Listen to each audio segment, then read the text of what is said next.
cool. Okay. Start streaming.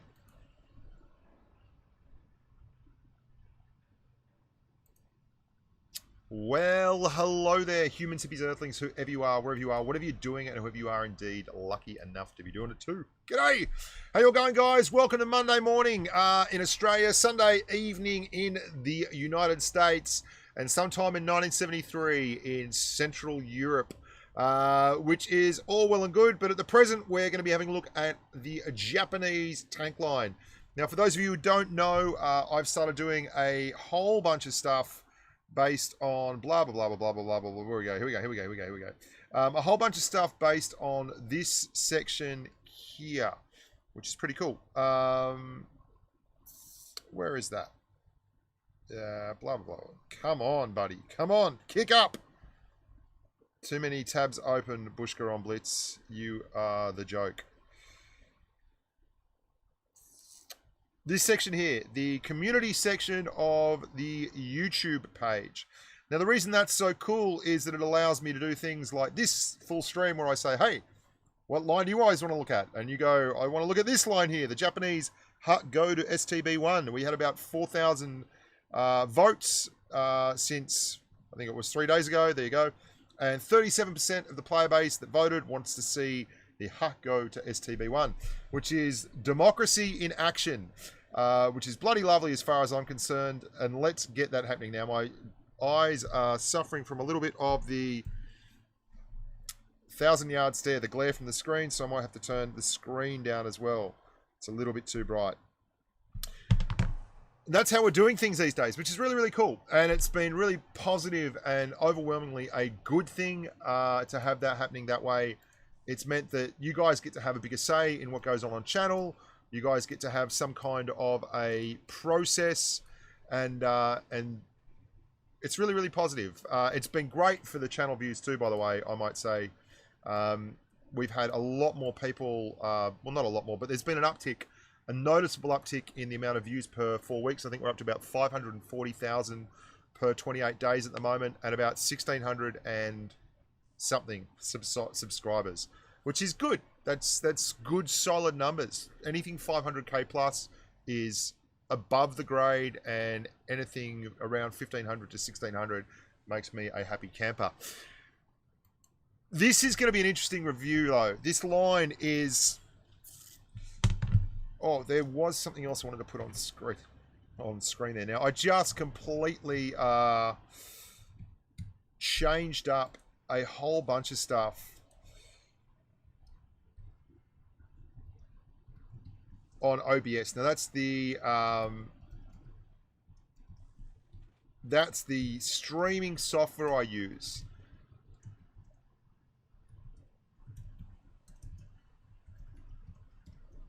Now I just want to make sure that this is actually correct. The streaming software I use is OBS via another web page, which is a bunch called Streamlabs.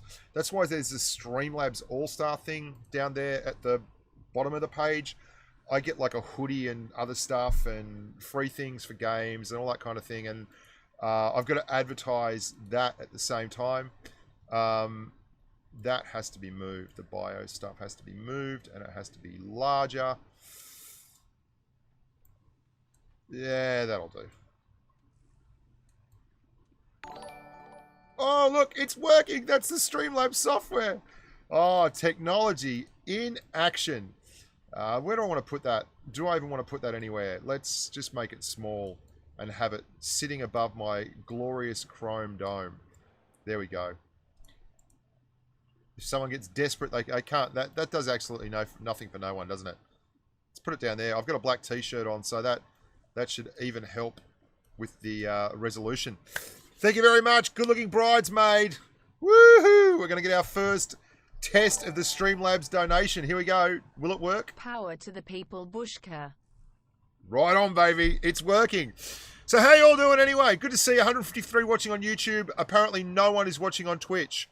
I find that dubious in the extreme. And if that is the only issue I have all day with the stream counters... Oh, there are 2 people are watching on Twitch. There you go. So let's talk about this line here. I'm going to record it while we go, so I'll click that on. There's something very, very consistent throughout this line. And that's gun depression. The gun depression on the Japanese line is very, very solid all the way through. Now, we're going to go from the Hut Go, which is up the top, which is the light tanks, all the way through to the STB-1. And there's a reason why I would kick off this line going the Hut Go. And it's not because I think it's super OP or anything along that thought process at all. It's because the Hut Go is pretty bloody funny for one particular reason. And that's because of its gun depression. The Hut Go has a hilariously good 15 degrees of gun depression. That's this thing here. It can basically look at its own belly button. It's crazy, hey? Very decent, very average is not a bad characterization for these tanks. They don't share anything outstanding apart from good quality gun depression. The Hut Go has 15 degrees. The Type 98 Kenny has 14 degrees. And then the Kiho and onwards are all 10 degrees of gun depression tanks. Now, 10 degrees of gun depression is pretty much the limit you're going to get whenever you're doing a proper tank, like from tier 6, tier 5, tier 7, tier 10. You get 10 degrees of gun depression. That's pretty good. The gun handling is not remarkable in any of them. There are a few notable exceptions, but we'll get to those as we scream along. The Hut Go, and I'm just going to forego one thing here. I'll open up Armor Inspector, and I'll show you from tier 2 onwards.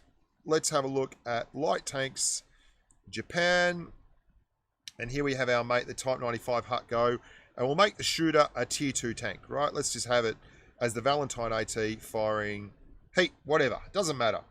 Look, this is going to be your armor profile for most of the Japanese tanks you see. Green means you'll be penned. You're going to get penned in these tanks. There is no way around it, and it's a very simplistic overview, but it's very, very true. These tanks are not roll in and brawl tanks. They are none of the above. They are tanks that you basically want to be running around and using the gun depression. They have 15 and 14 and 10 degrees of gun depression for a very bloody good reason. And that reason is that you want to fire and then hide them behind a big mound of earth. That is where you get the wins in these tanks. They are the very definition of support tanks. Support tanks doesn't always mean you're at the back, though. A lot of these tanks have auto loaders, and that very much by its definition is an auto loading tank. It fires quickly. It doesn't have a long reload. It has a reload between the magazines, and the magazine is where you've got all your shells in there. Now, the reason I say that you would be looking at an autoloader differently is that when you fire one shell in an autoloader, your bloom expands, and then as it's contracting, the next shell goes and you hit again. That means your aim time is going to be important, but your bloom is going to be very, very important. And none of these are laser beam guns. So you're going to quite often have to stick them right up near the front. And that means you can run them as support tanks to heavier tanks. At these tiers, though, we know that doesn't really make much of a difference. How do I record? I use a lightning cable direct into the back of my iMac into QuickTime, and then you can see the QuickTime window there is captured in OBS, which is my service software, and I've got everything going on in there. Now, at this tier, I don't have all the bells and whistles on the tanks. I don't have all the spare parts, and I'm very dubious at... Okay. There's another Hut Go. And you can see we don't have a super fast firing gun on this one either. Sorry, got something in my eye.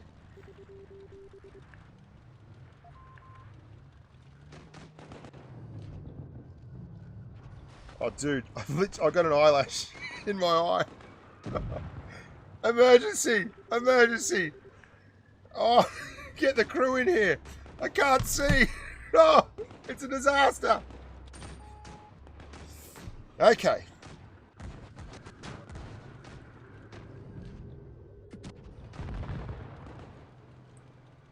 All right, we're back. We're back. We're back.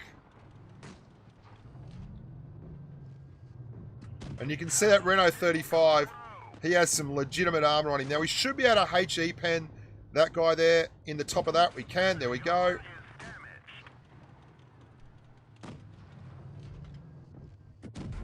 take him out. Bit of 64. We're going to need heat for that R35. He's not looking at us, so let's have some heat. It didn't do much. Welcome aboard, Bosch Dairy Crony. You're now following. Excellent stuff. Now, I haven't set these up perfectly yet. The GIFs aren't going to be 100% on Twitch. The Panzer II's coming over. That R35 is just getting away with blue murder here. Let's go for a full... Yeah, there we go. Panzer II's coming around the corner now, so we're going to duck on down here. Let someone else get hit by him. That's excellent. Excellent work.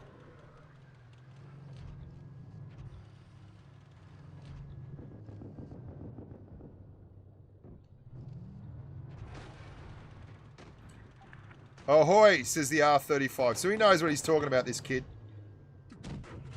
Oh, I love the AP. And by love it, I mean it's terrible. Ring a Rosie here.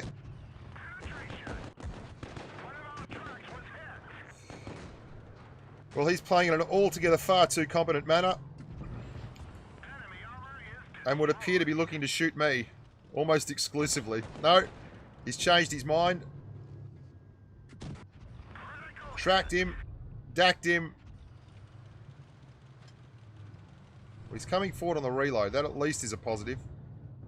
Dude, that guy's still up top.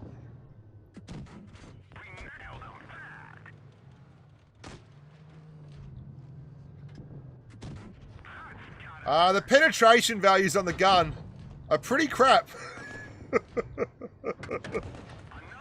Now, when I told you it has no armor, that doesn't include versing tier 2 light Vics, because they're like pretty bad and have a horrible gun. So let's just clear this guy first. Oh, wow.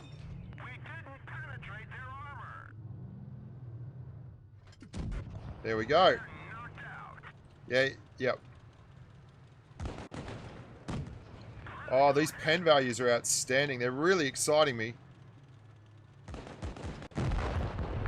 So you can see, that is such a good little example. Hey, Bushka down, Bushka down.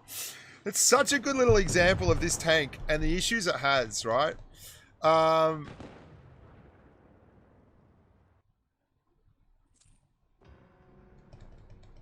Yeah, I'm not joining any platoons, dudes.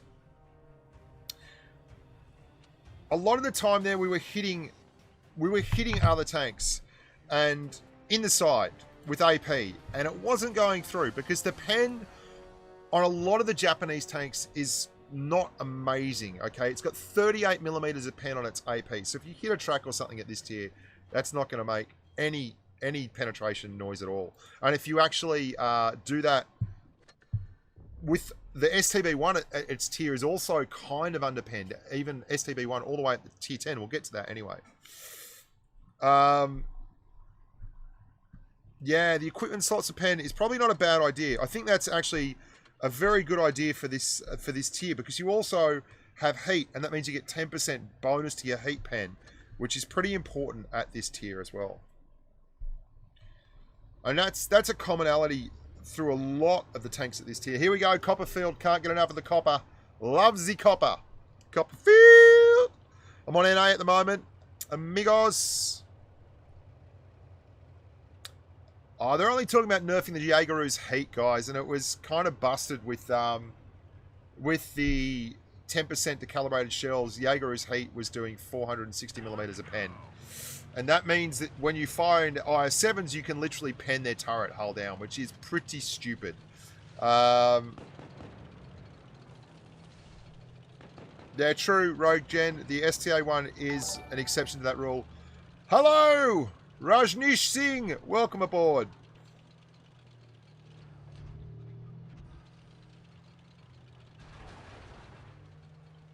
Pay attention to the game, Bushka, instead of looking at the OBS window. That'll help.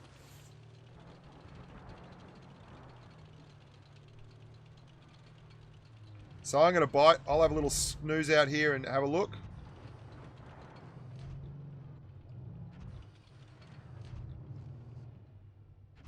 So not spotted there. Can we get a shot up here? We sure can in that Panzer II if we want it.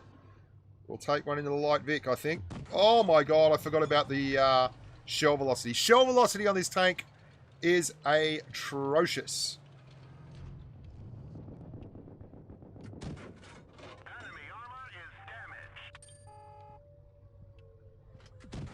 No. Welcome aboard, Tengan, Tengan! Now, let's... this is not what I'd say is a good idea at home, but I want to show you the gun depression. Look at that. That is pretty cool, hey. Like, as far as I'm concerned, that's pretty freaking cool. Look at that gun depression. I mean, I can get shots over there in that light Vic, and look at it. Like, that is why you have a bit of fun in this tank, hey.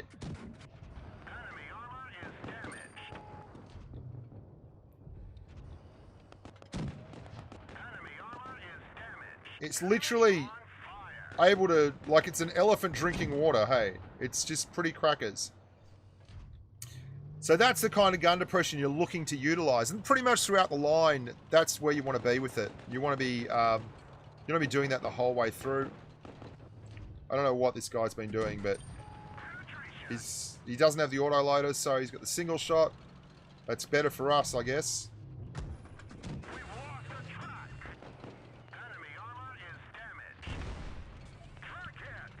That medium one is firing HE. Now here we're going to go use that gun depression again. We're able to actually get a little bit up the hill on this guy. Oh, this is pretty cool, actually. You can see how easily we can get shots off. And that's really effective DPM, right? That's effective DPM. A lot of tanks have massive amounts of DPM, but if you don't have the gun depression, you quite often can't use that DPM. And that's not the case with a little tank like the Hut Go. The Hut Go, the Hut stay, the Hut does whatever it wants.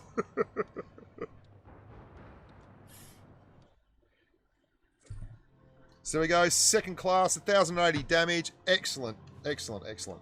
Let's move on up to the Kini now. A lot of people would know this tank as the, well, basically the lesser version of the Kini Otsu. I mean, yeah, not exactly a ringing endorsement. Just tried that soundboard out positive ways. There you go. Sad trombone. Sad trombone. First use of the soundboard. Love it. It also has stupidly good gun depression numbers. 14 degrees. Now, the Keni Otsu only has 11. So it does actually beat the Keni in terms of gun depression. But that's about the only place it beats the Keni. All the other stuff is very much of a muchness. Top speed, light tank camo, traverse, all those kind of things are pretty much the same as the Keni Otsu. It's same. It's got the same difference between the actual... Love your work. Salute. Barracuda Vape. Thanks very much, Lee Walls. You're a lovely bloke, Lee Walls. Thank you very, very much, mate. Barracuda Vape. Is that or something? I don't understand what you're doing there. Yeah, the sound trombone worked. Excellent. So what it does have is the same time between the shells, right? But where it's got a 9-second reload on the clip, the Keni Otsu has a 3-second reload on the clip. So your DPM is quite literally double what you've got here and then some. But 0.7 seconds between the shells is legit. Wow, where is the rest of the team here? Guys, how you doing? Wow, 1, 2, 3, 4, 5. We've got 5 player underscores on this account. Oh, this is a loss. This is a 100% guaranteed loss.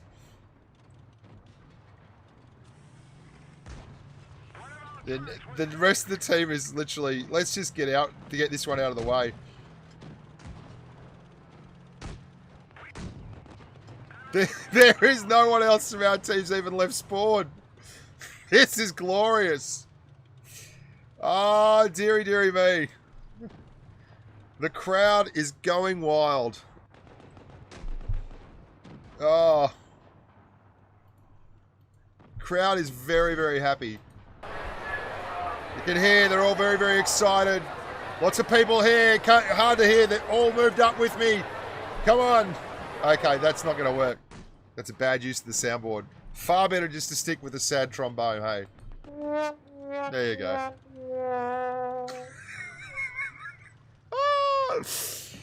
What are these people doing? Honestly. They're just sitting there. I love it.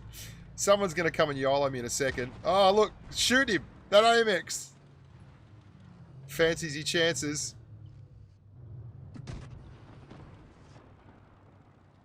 Reloading a clip. BT7 above me. He's going to want to come down for that kill. Take him out, boys. Oh, look at it. You only get this at tier 10 and tier 3.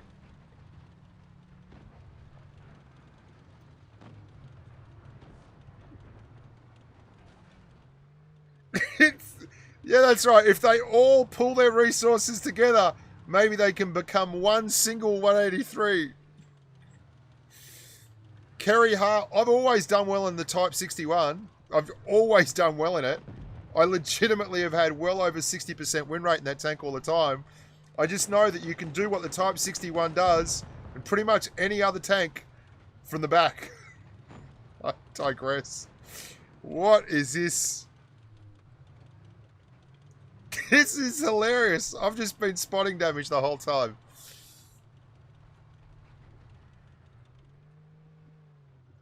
Mush. I don't know. What do you guys think about the whole soundboard thing? I don't know that there's a lot of call for. Oh, hang on. Someone's left spawn.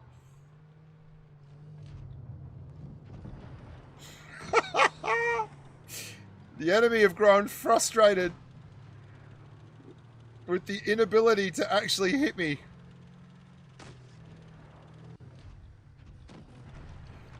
I'm going to roll around the flank now.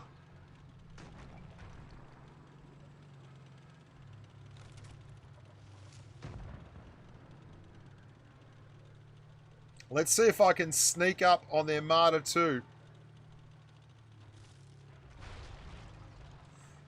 Don't know if I can. He's going to be sitting back here doing nothing to nobody, but let's see if we can do it. Get behind him and actually do some damage. This would be a good giggle if we could. There's still 3 guys in spawn here. Oh no, he's moved around the flank. Brilliant. I'm now at the back. I can get across here and put shots into me Martyr. Me Martyr. Try harder, Martyr. Little Martyr. Big farter. I don't know what I'm saying. Oh, dearie me. No, he's dead. Let's go back. Let's see if these guys will move yet. No. No, no one's moving. No one's moving. I'm going to die here, but let's do it anyway.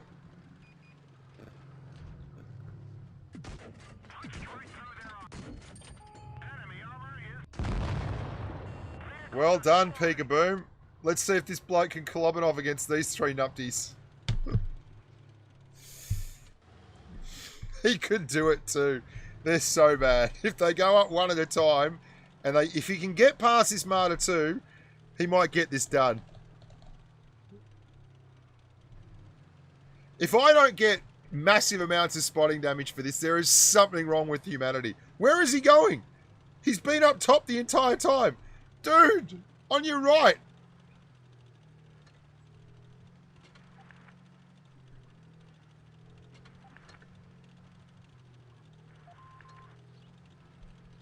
Oh, dearie me.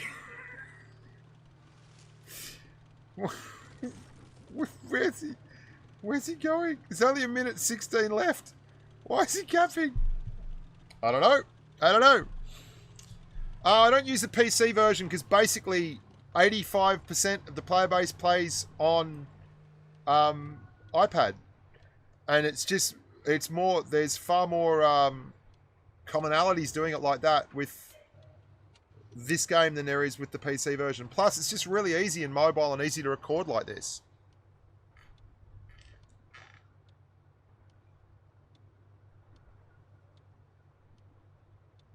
So, I mean, I think you get an idea. Again, same kind of play style as that other tank. I actually like this stream counter now. Hey, it's working really well, showing the YouTube and the Twitch people. Oh God, this is a draw. Unbelievable. This other Martyr 2 from the clan Idiot isn't going to move. This Martyr 2 is doing nothing. He can't cap it out. I don't know what he's doing. What are you doing, dude? He's in a clan called Idiot. Clues in the title. I don't know what to tell you guys.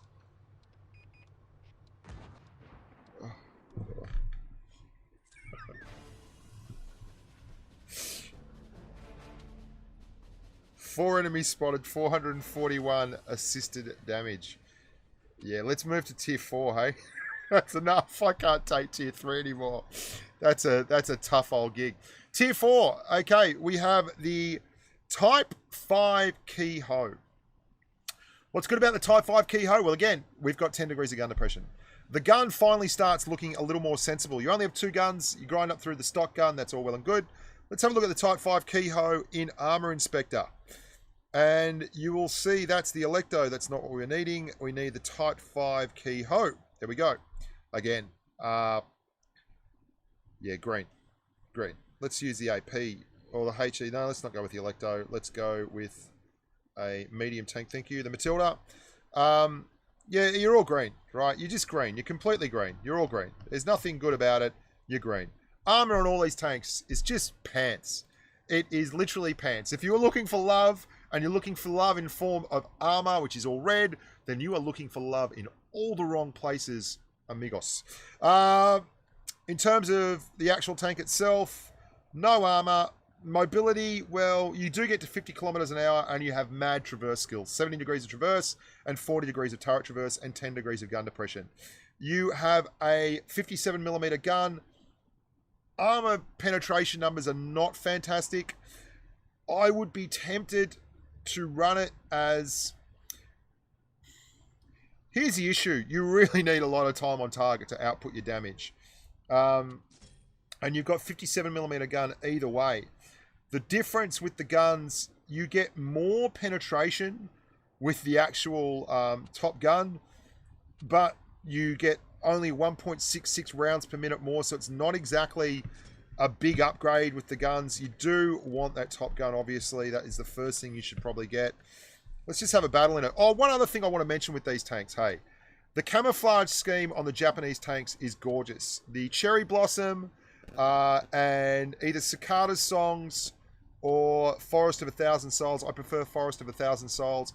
And the Crouching Tiger camo is all exemplary. I'm a big fan, hey. So let's roll out. Let's roll out. Chinese don't have amazing gun depression at all, do they? Have very, very little gun depression, if that's what you mean by amazing. And we do use a lot of our superlatives in very odd fashion, so that could be what you're talking about.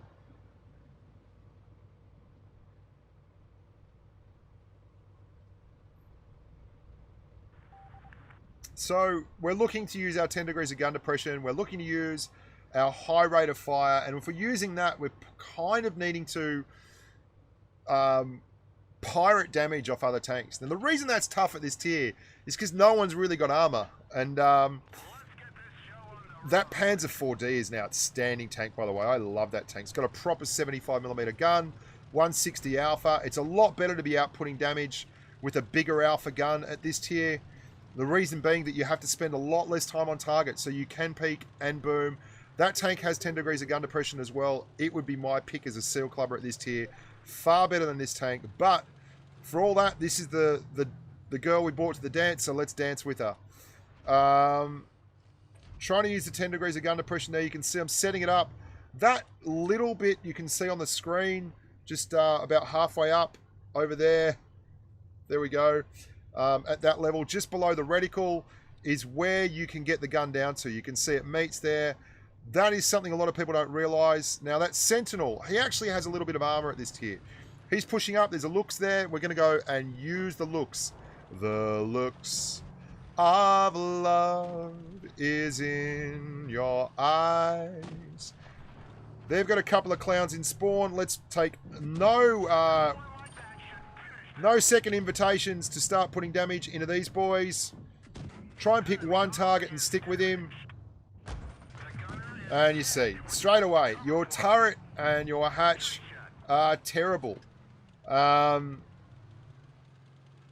Absolutely terrible. Now we've got rid of that looks. That means that there are far less likely spotting opportunities for them because I won't be proximity spotted. And we can, again, use the gun depression and then hide behind this thing over here. Excellent. A little bit of lag there, but no problems. And we are spotted, and straight away we're sniped. 214, that's a Hetzer over there. I didn't think I was spotted, but there you go. Armor profile's amazing. That SU-85B, it might have even been him. Geez, there's some serious spawn camping going on back here, isn't there? Have a taste of that, as my mate Hubert Jass'd say.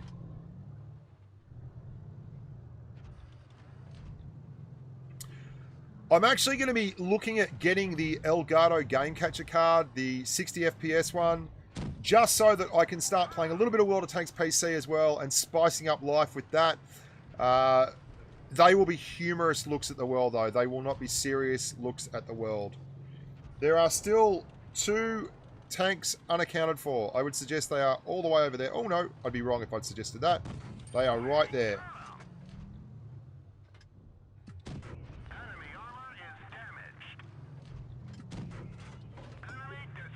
Now, this is the peekaboo playstyle you are going to use the whole way through this line. It is where your money will be made. If you do not use the peekaboo playstyle, if you like being absolutely stuck in front of people, you are going to be in a real street called struggle. And that DW2 is absolutely off his chops if he thinks I'm going to fight him in a fair and equitable manner. I do not want to fight a DW2, which is almost like the Seal Clubber's car of choice, in a fair and equitable manner. What I want to be doing with the DW2 is sneaking up on him from behind and hitting him from the side, where I don't have to worry about my reasonable pen, but no armor. And there we go. This is how you play this line, okay? That is exactly how you play the line. 1,084 damage. We had 3 zeros, but we got past that. I mean, that is a pretty reasonable representation of a good game in the Kehoe. I'm going to move on with that and go to the Chi Nu. Now, the Chi Nu, guess how much degrees of gun depression we have in the Chi Nu? If you said 10 degrees, you, my friends, are an absolute winner. 10 degrees of gun depression in the Chi Nu is exactly what you get. What else do you get? Well, let's have a look, ladies and gents. You get a tier 5 gun. Fair enough. 8.79 rounds per minute, 124 alpha, but the real key here is it's 124 millimeters a pen, is it's a 75 millimeter gun. You have a 57 millimeter gun over there. You have another 75 millimeter and a 75 millimeter there. And that is really good because as soon as you can get to a 75 millimeter gun, you get 160 alpha. And you want to be delivering your damage in all these tanks with as much alpha as possible. Unfortunately, it doesn't get much better than 75 millimeters until we get to the STA-1. So settle in with your 75 millimeter guns for a little wee while. 160 alpha is good. 0.339 dispersion. 3 seconds of aim time. This is running all the bells and whistles, mind you. In terms of top end speed, you drop down to 39 kilometers an hour. But that's not a big deal because you don't really want to be racing around in these tanks. You don't have any armor. We're not going to bother looking at armor inspector. Not a big deal. Dan, the streams are this time of night, but there is a stream on a Wednesday that is 8 p.m. Central European time, and it's been on a Wednesday every week. So if you're missing them, watch that one on a Wednesday, and you'll be fine. No, Lee Colt, I didn't get the full line idea review from Quickie Baby. Quickie Baby is not the first person to do a full line review. I've been told that I'm copying Quickie Baby. Man, I mean, this is like a truth that is self-evident. People want to see these things. I asked what they wanted to see, and people said, could we see full line reviews? And I was like, righto, that's what I'll do. So they've got 3 heavies, which is absurd at this tier. I am not going top.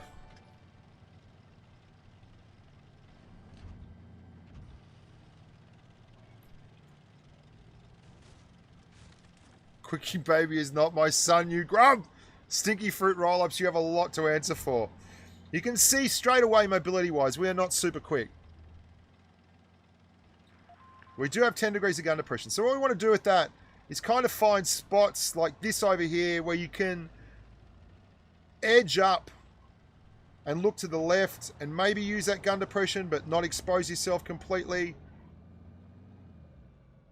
If anyone rolls up over here, there's a Chiha. There we go. Chinukai, rather.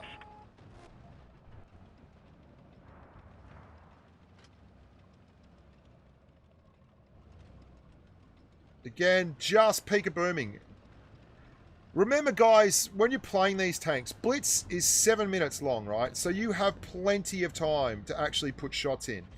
And if you use your craft, like using view distance, other people spotting, all that kind of stuff, you can be pretty comfortable with averaging a shot or 2 a minute and coming out with really good numbers. Now that Shinukai's put himself in a terrible spot. The Leopard 1's going to push up. Missed that shot, but it was well worth taking. There's the KV-1. He's not coming out. He's actually playing in a fairly sensible manner. The Electo's getting desperate to put shots in. And we're going to move up here and use the 10 degrees of gun depression and this cover. There's 4 tanks over here we know of. I'm only missing 1, right? If he pops on my left, just bad luck for us. That's all there is to it. BDR, he's not a tank we want to spend a lot of time dealing with. But at the moment, he's looking down the runway there. We might be able to sneak across here unspotted and get some shots into the side of the BDR in the back. You've got to be a real scavenger, an opportunity tanker with this tank. There we go. We get a free one. We're not going to go and shoot him again until we are completely reloaded. We're resetting our camo, and then I'm going to use this bush here to actually move up and get shots. So that I can hopefully get another one off before he sees me. There we go. There we go again. Just using simple game mechanics. Not popping out again until I'm on a full reload. He's a one-shot. Pretty easy stuff now. And this is the kind of gameplay style you're looking for in these tanks. It's definitely not electrifying, but you don't get a turret worth talking about until you get all the way up to the STB-1. And that's tier 10. There's not a lot of lines that don't give as much leg until the end as this line. There's no real stopping stations along the way where you go, thank God I got here to this tank. This tank is amazing. The only one I'd suggest is anything like that is the Chi-Ri. Quickie Baby hasn't called me on Father's Day for quite some time. Okay.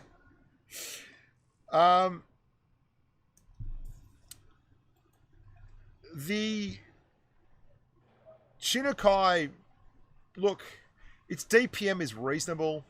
Okay. If you're looking at another Type 5 tank, though, that you in the medium things, another Tier 5 tank, though, say a light or a medium, to compare this tank with, I mean, your M4s and such are about the same in terms of DPM. They've got a little more gun depression.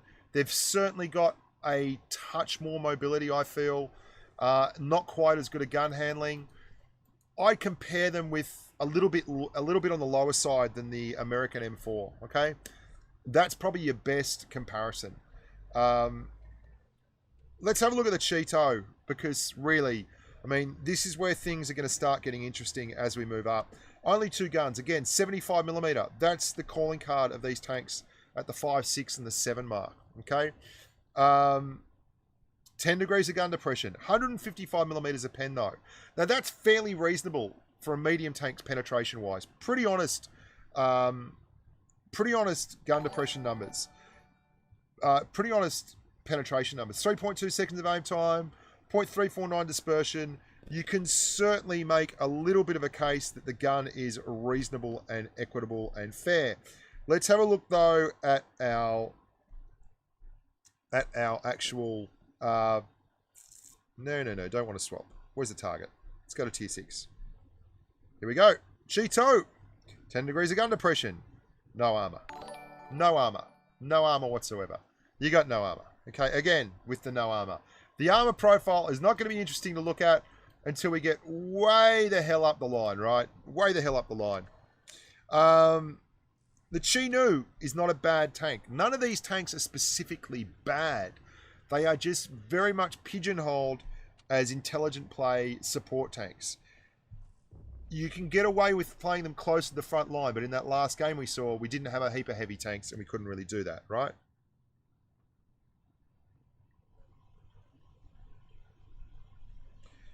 Yeah, someone mentioned the KV-2. All these tanks suffer from a severe case of death if you let a KV-2 fire HE at you.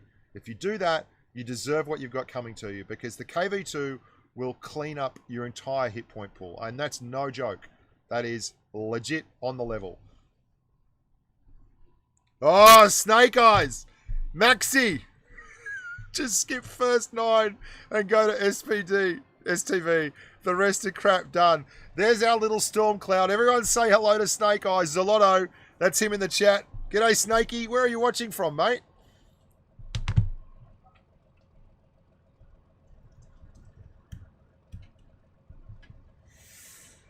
So here we go again. We're off with the Cheeto.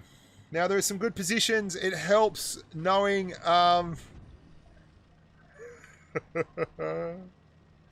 it helps knowing where to go.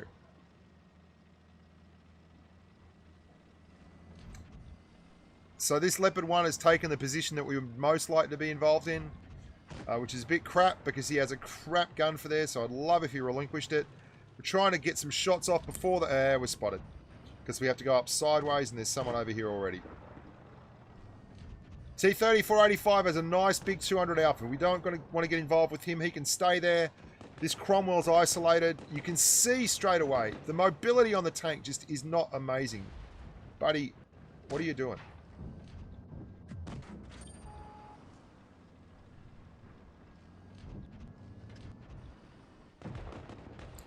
So there's people all over here. Don't want to be dealing with them. Let's push around. There's a Crusader. You can get a shot into him. Enemy armor is damaged. This has been a game where people are very keen to get close to each other. There's a lot of love. Now that KV-1S is a big worry. Big worry. Let's see if we can't help out with this ARL. Got to be very cognizant of where all the big guns are at all time. You've got to play these tanks with a lot of awareness. I don't want to be dealing with that KV-1S. I would like to help these guys. So what I'm going to do is basically put that rock between me and them. Now push out here and see if I can't actually get shots into this Crusader and clear him up.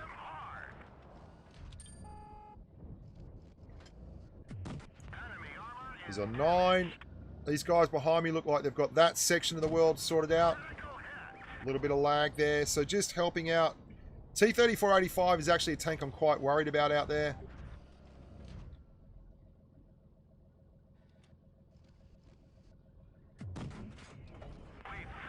And now there's only the one left, so we're going to use our hit points that we've been saving to actually do a little bit of damage. Now we're not going to give it easy for him. We're going to go up and use the brush. If he pops, there he is, running away over there. Good on him.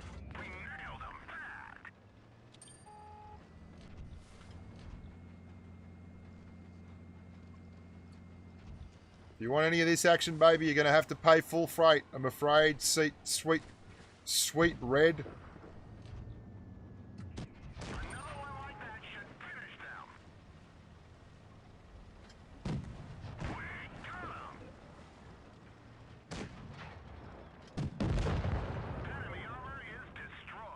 Ouija!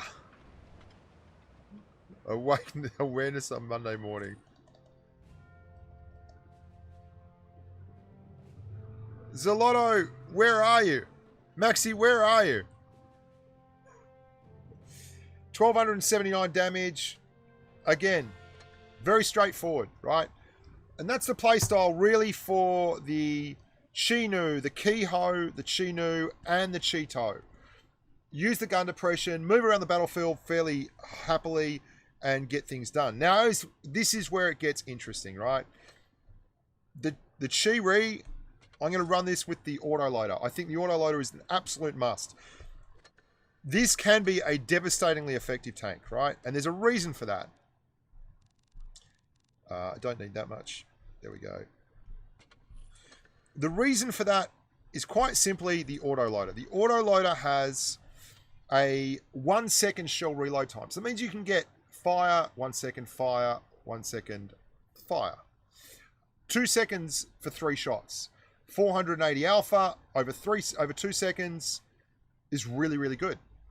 And that means you can peak a boom really effectively. You're only exposing yourself for a very, very short time. Oh, bugger. Okay, if you're working from home, there's nothing going on. Sorry, Maxi. 0.323 dispersion and 3.4 seconds of aim time, again, is also pretty solid. Your mobility is crap for a medium tank at tier 7. 50 degrees of traverse and 42 kilometers an hour, 44 degrees of turret traverse. You have a reasonable hit point pool, but you're big as a house. So this is a great tank to highlight what I like to call corner denial. So we're going to try and find a bunch of heavies to follow. Now, that might sound a little bit counterintuitive in a tank like the Chi-Ri, because it has no armor. It's almost like the way you'd play a Death Star or a T-110E4 or one of those tanks. When the game devolves into a peek a boom kind of playstyle, you'll have your heavies will go around a corner, they'll shoot, or they'll be on a reload, and someone will push up on them, especially big, long reload things like a KV-1S or a T-29 or a KV-3. When that happens, you can dump damage into someone who pushes up, and you can be a real deterrent and help your team out, right? So here we go. I'm actually not going to push the hill. I am looking to get to the top of the hill, and I'm going to be a bit of a grub. I'm going to try to track whoever comes across there and keep them stuck, okay? With HE. Missed it.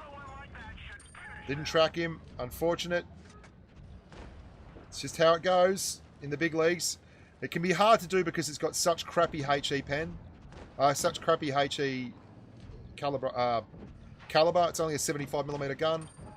But for all that, it can do it. Now that's where that shell reload speed really comes in. Hey, 1 second, okay?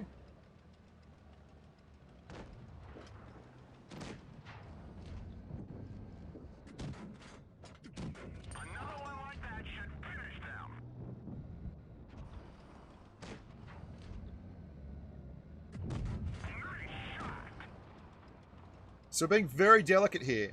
There's a Panther over there he's just dropped, right? If he gives us some shots. See it dump in there. Really big damage, really, really quick too.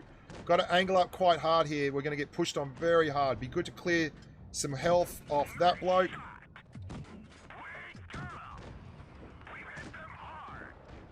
Just trying to stay away from that Tiger P.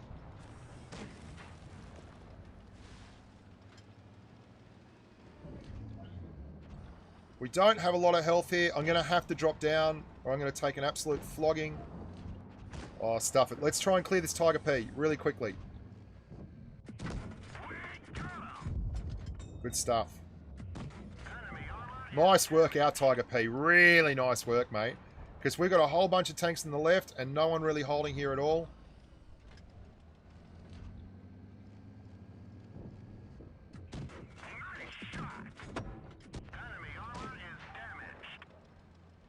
Now, using the gun depression also helps the armor profile.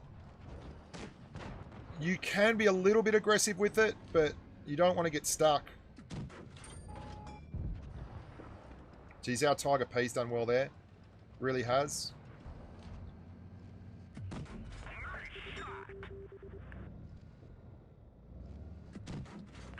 Full reload again. I mean, this really is a vastly underrated tank, hey? It just absolutely doesn't get the benefit of the doubt often enough. So, Tiger P wants to go down and clear him. I'm going to let him stay there, right? I've got more of a hit point pool, but I don't have any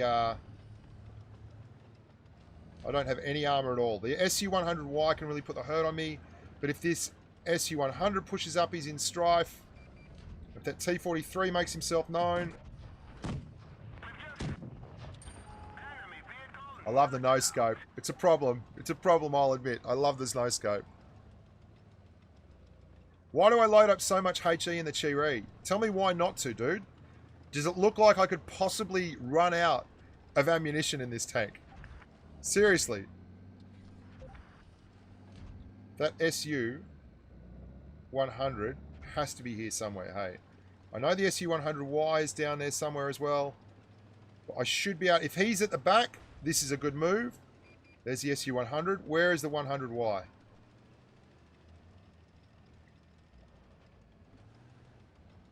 Let's see if we can just peek out here and find ourselves a bit of love. There he is.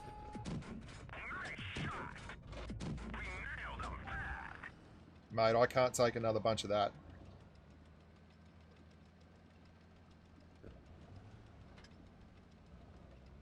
SU-100Y, I don't think he's done a whole lot to anyone during the course of this match.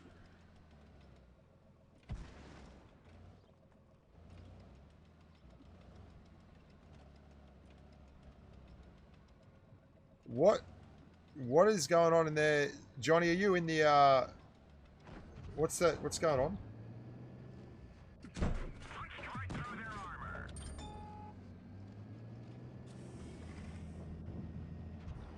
Going for a full reload. I'm going to go and help this Tiger P and take some of the damage.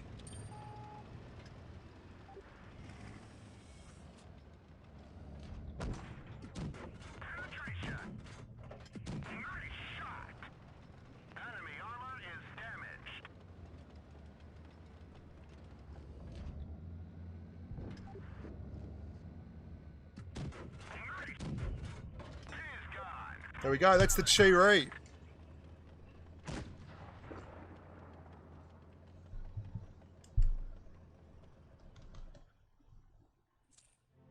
So there's the mastery, 3,834 damage in the crappy Chi-Ri. Everyone needs to readjust the way they think about these tanks, honestly. Tanks like that are such low-key gems. I mean, that tank can really play if you know how to use it. And if you just drive it like a standard medium, you're going to get wrecked. But you saw, we were very lucky here. That Tiger P was absolutely brilliant. The way he... Azzy, you clown. I can't do that. Come on. Just let me get this stuff sorted. I'm on Asia at the moment. I thought I was an NA. Jeez, what do you know? There you go. I just go show you how much I'm paying attention. We'll play one more in the Chi-Ri.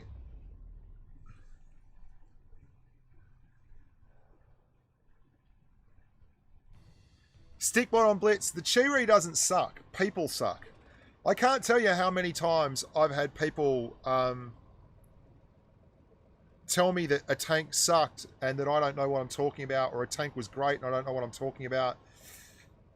The Chi-Ri's got one thing going for it. That's an auto-loader with 1 second between the shells. If you put it in a position to leverage off good players, like that Tiger P there, holding that top area, allowed me to just scope around and dump damage. As I had no idea I was on the Asia server. I thought I was on NA. I thought, because before I saw a guy in pump and I'm like, wow, there's a pump clan on Asia as well. Now, this is a terrible play by me, right? I'm going to get wrecked here. More than likely going to get wrecked, because this is not the ideal way to use a Chi-Ri. But I hate going to Port Bay and having no one push the flank. Now, that Cromwell over there has spotted me. As I climb, I'm going to get hit from the left. But if we don't at least contest this, we are going to get flogged. That's all there is to it.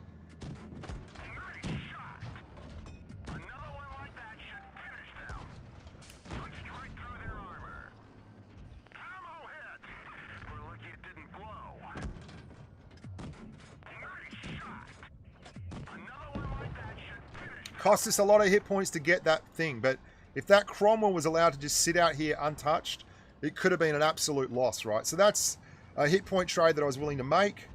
And now I've got to try and get over here and get shots without getting absolutely wrecked, which is a lot harder than it sounds. Because those guys over there can see me. This thing is big as a house, right? But at least in terms of winning games, that was well worth doing. Because that Cromwell could have destroyed these guys over here. Very, very hard to get shots off, though. So we're going to just be happy enough here to do good things to the team and for the team.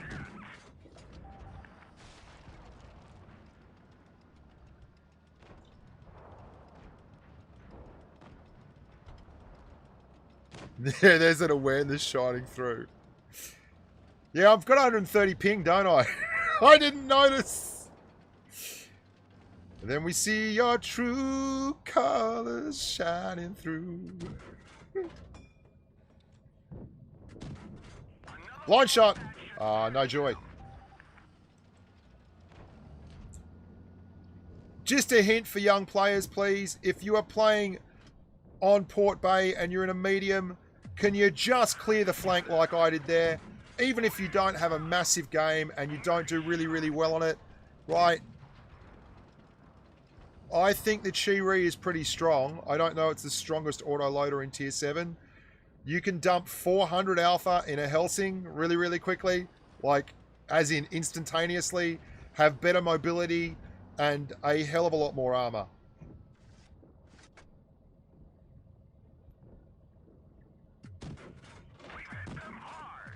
Oh my god, we hit all 3 shots into his hatch.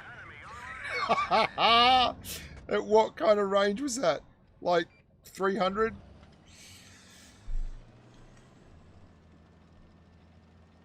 You play it as a second line tank. Now that is misleading though. And I'm not saying that you're saying the wrong thing there, APT driver. What I'm saying is that people tend to think a second line tank as way at the back. You saw on that Mines video just now where I got 3,800 damage in it. I played it as a second line tank to the Tiger P. Now the Tiger P had me in his pocket. He definitely wasn't having me all the way behind him because the gun isn't that kind of gun. It's not accurate enough. That last one was just a complete joke. That never should have happened, right? Chi-Ri is my favourite tank in the line outside the STB-1. Could be even more favourite for me than the STB-1. So there's 2 games in the Chi-Ri. We did 3,800 in that one, and then we did 20... How much do we do there? 2,100 in that one. In a very much undersold Tier 7 medium tank that people don't really rate. And Snake Eyes doesn't like this tank, because Snake Eyes doesn't like tanks that don't have everything going for them. There's a lot stuff.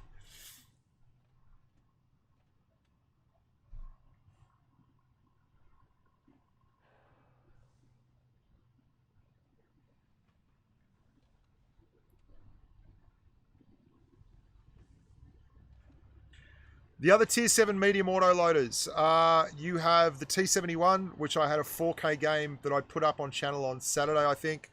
The SP1C, which I had another 3K mastery in, which I put up on channel the other day. The Bulldog is terrible. I don't like the Bulldog at all. They're lights, obviously, but I'm talking about not mediums. I'm talking about autoloaders at Tier 7. Because look, this isn't a medium. Like, get out of the headspace of positional tanking. You've got to get into what does the tank do. The Helsing isn't a TD. The Helsing is a heavy with a Bizarro autoloader and medium mobility, right? The Chi-Ri is just a big fat tank that has no armor, but an epically good autoloader. It's got the best autoloader in terms of proper tech tree tanks. Okay, let's talk about the STA-1.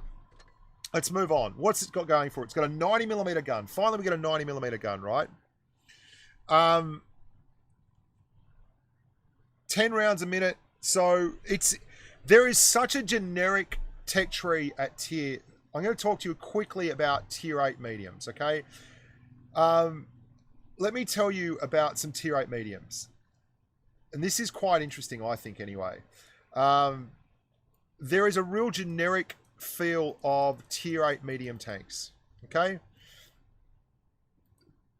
anything with low alpha to mid alpha, 8 to 10 degrees of gun depression, that's a tier 8 medium tank. The Indian Panzer, the Panther MIT 8.8, the Panther 2, the STA-1, the Centurion 1, the Pershing, the Super Pershing, the T-69. All these tanks have 9, 10, 10, 10, 8, 10, 8 degrees of gun depression. They have 88mm gun, 90mm gun, 88, 90mm. Your 20-pounder, which is basically like a, you'd call it like an 80mm gun, or close enough. You've got 105 on the Pershing if you run that stupid gun. But if you're running the stupid gun, you are basically a stupid human. You need to be running the 90mm gun on the Pershing, and it has, guess what, 10 degrees of gun depression, 225 alpha. Like the alpha damages, 220, 225, 220, 225, 190, 225, 225, 225. All the same kind of gun depression tanks. It's a real hodgepodge of the same tanks at the same tier. And they all have less DPM for the most part than their tier 7 counterparts and their tier 9 counterparts. What this tank has going for it to set it apart from any of those tanks, well, it's got middle of the road pen for those. It's not as good as Ascent. Well, STA is not as good as Ascent, but it's better than pretty much everyone else, even the Indian, although it's close to the Indian. It's got 10 degrees of gun depression, and it has 0.317 dispersion, which is not as good as Ascent again, not as good as the Panthers, not as good as the Indian, but it's okay. It's kind of a middle of the road tank with middle of the road stuff. You don't need to run the calibrated shells on it. You should be able to get enough out of the rest of it to actually make it work. Thanks very much too for those who've donated. Lee Wolves, Johnny, the good looking bridesmaid. We don't get many donations on these tech tree streams, but we get lots of people watching them, hey. Yeah, T-44. Now, the Russians are different. They have 100mm guns. They have poor gun depression outside of the T-59, and I'm including that in the Russians because they all look the bloody same and they have the same kind of characteristics. 175mm a pen, 5 to 8 degrees of gun depression, 7 degrees of gun depression even. They're reasonably mobile. They're not amazingly mobile, but they're reasonably mobile. They have armor on the upper glacis. You can angle them. But the STA-1 is none of those things. The STA-1 is a paper tank. It doesn't have any armor. It's got reasonable penetration values and reasonable mobility. And I'm going to show you how to play it, just like I did the other ones, okay? Indian, exactly what Soul Slayer says there. The Indian's turret is about half or 2/3 the size as the STA-1's turret. If I could do one thing with this tank and the Type 61, it would be remove the freaking hatch. I don't understand why you have to have such bad armor everywhere and a bad hatch as well. You can put AP shells through the gun mantlet of this tank, right? Now, they've only got one medium, but they have a bunch of heavies. We have 2 lights. For some reason, we have a light tank that is in town. There's their CDC.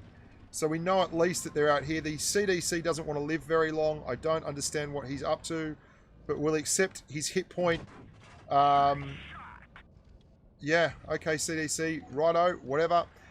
Only one heavy spotted there, but we've got a light in the cap circle, so if there were any heavies coming out here, you'd think that light would have seen them. They're pushing up. I'm going to try and get a little bit of elevation here to hit those tanks at the back. There's that 5100, and this is, again, how you drive these tanks. Just be a real scavenger.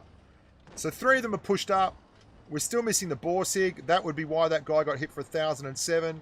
I would bet London to a brick. There is a Borsig right about there.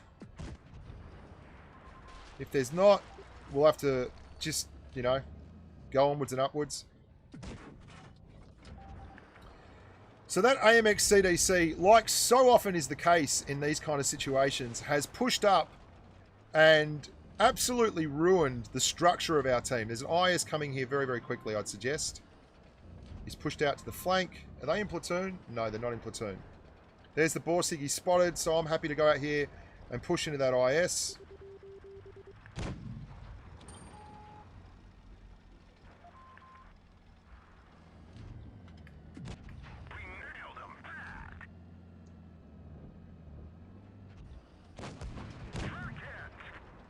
I can at least out DPM him here without having anyone hit me from the flank.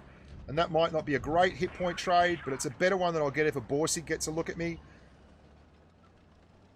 Enemy armor is damaged. Our fuel is hit. We've lost half our gas. Not a perfect hit point trade, but we really needed to clear that IS and then get around here. So now we have a lot of tanks to look at. No one's out, actually. Pretty easy win in the end. CDC wanted the badge of shame. What Jay Cudmore 999 is talking about there is the spotter's badge. He spotted everyone, apart from me and the light tank, I think. So let's go and have another one in that.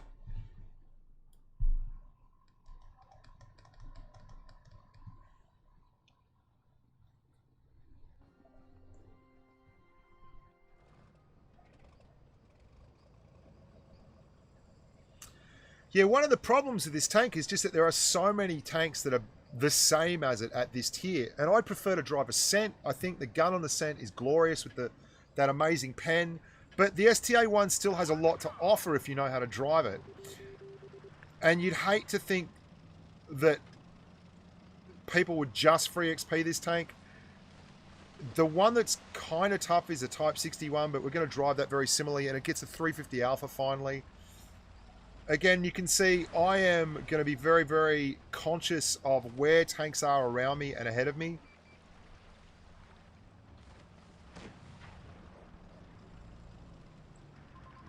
If we get pushed on here on the left, it'll be because that Panther gets pushed on. We can get shots in here. There's a Helsing. We're not really keen on seeing him at all. I'd love to sneak up here and get a couple of shots in.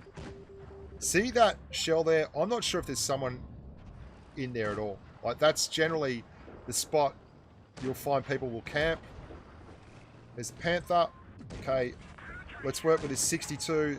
They're going to give it to us, so we're just going to take it. And now we're going to push over here into this SP1C. Switch up to HE. Behind this rock, reset the camo.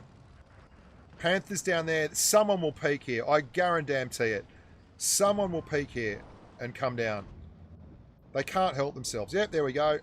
KV4 with the stock turret and the stock gun. So he doesn't have the ZIS. Means he doesn't have a fast reload. We should be able to get one last one into him. I only hit his track. Tiger 1's got an awful lot more DPM than we do. He's got, what, 400 more DPM than we do? 450 more DPM, but he's in a bad position now, and we're completely happy to make that trade if he wants to make it as well. Into the side of the KV4.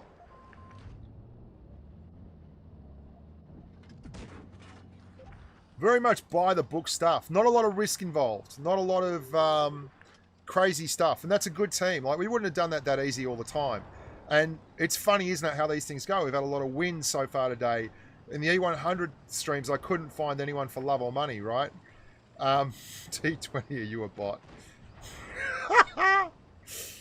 I think the T20 may in fact be a bot. He's sitting there at the back. I don't know what he's doing and who he's doing it to. Stitped, stitped, stitped. Oh, love myself a no-scope.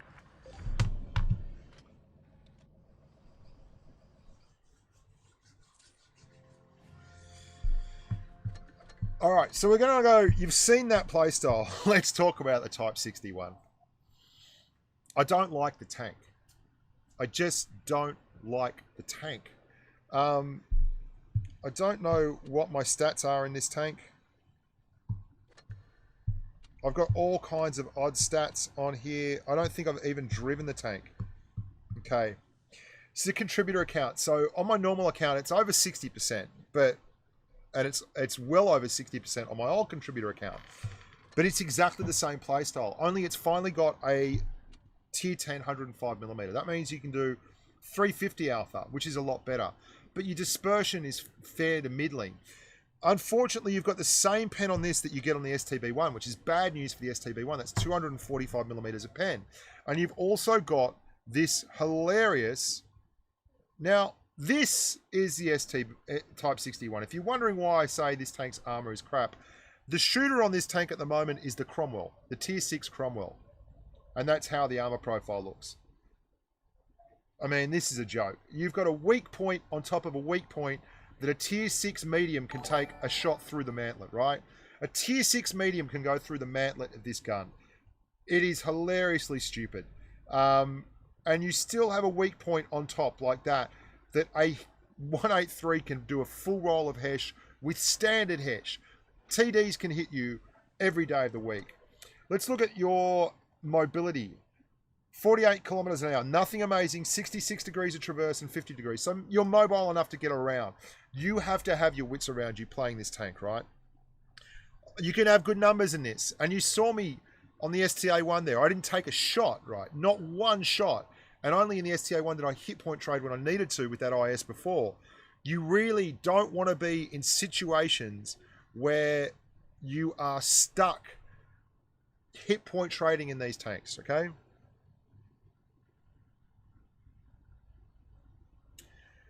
The other thing, Stickbot, you're talking about my numbers in these tanks. They're very skewed.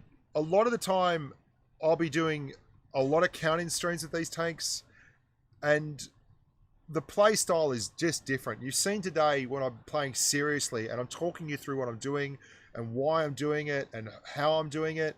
It's very methodical. It's not, like, hidden at all, but I don't expose the tanks to any undue stress or strain. When I'm playing on a count-in, I'm just going like an idiot. It's a release, it's a bit of fun, that's all there is to it.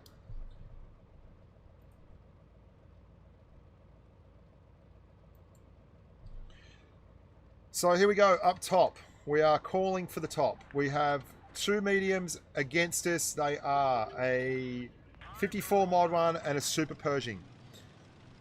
We can actually deal with those two pretty handily penetration-wise. We don't have the armor profile to deal with them at all. We have two lights with us. There's a bit of lag.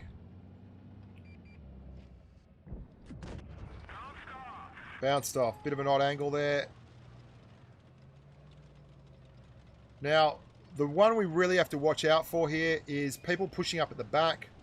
1390 needs to bugger off. I'll let him... I don't want to block him there.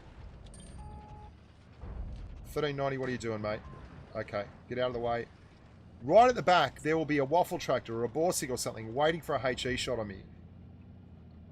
Now, that 54 Mod 1 has no gun depression. Absolutely no gun depression.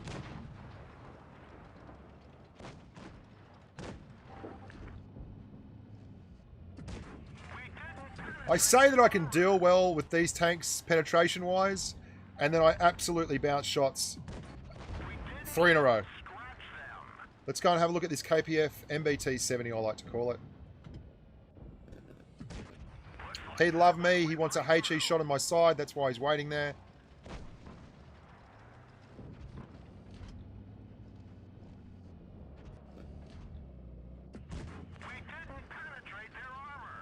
The reason I'm backing upwards and backwards and forwards there very quickly is there will be... There's a waffle tractor, but there's a Borsig completely unspotted here so far. There's a reason I call the Mod 1 the most OP Tier 7 med running around, hey. And it's not because it looks pretty. Finally, we get a penetration.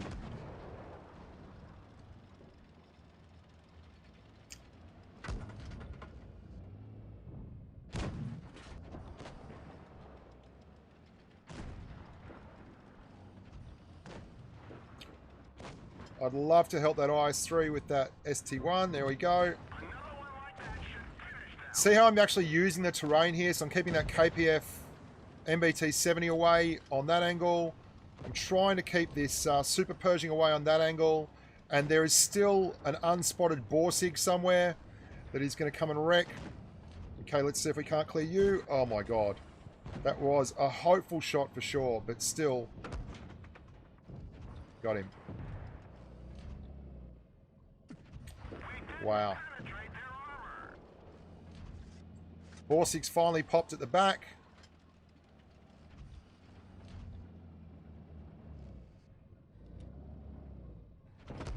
Oh man, there's just, this tank is such a chore. Such an absolute chore.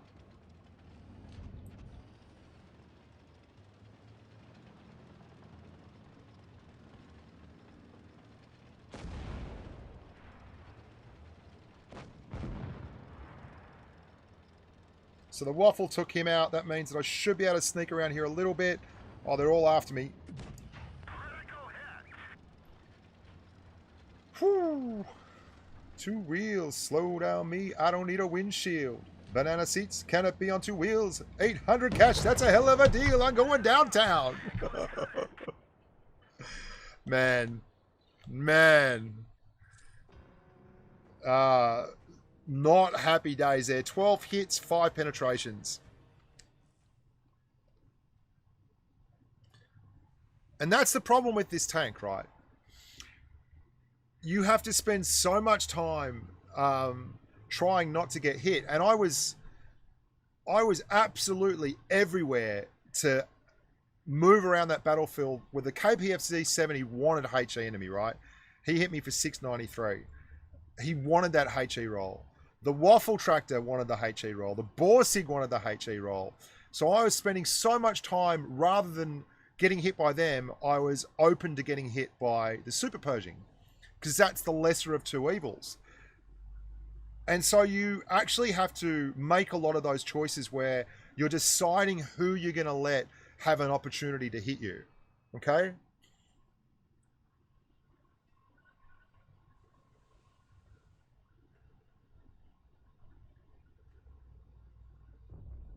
And that's just how it is. You're not always going to be able to control it. And if you don't have someone in the pocket, like we had 2 lights with us there, neither of them had gun depression. So if you don't have someone in the pocket who can push that area and hold that area, you can get stuck. And that's exactly what happened there. So there's a couple of Scucks guys here. There's a T-44 and a T-49. They'll push the flank. We have a bunch of mediums here, but I don't know if they're going to get flank.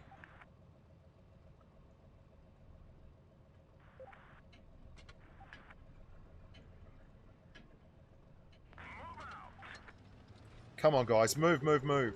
So the T-49 will be absolutely licking his lips at the prospect of me or the RU turning up. RU must be stopped because he is going very, very slowly. Yeah, highly confused. You can absolutely have epic games on that Mac, but that wasn't one of them. He tracked me. Are you serious? He absolutely tracked me and spun me around. And again, oh my god. And then set on fire. Oh yeah! RNGesus, take the wheel. This is amazing. That is unbelievable.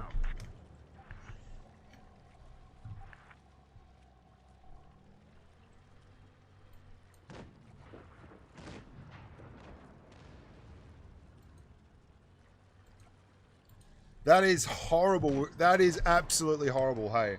This is why I don't think the tank is that great. You can't push fast enough. So let's look at that there. Our 54 didn't go flank. I begged him to. I begged him to.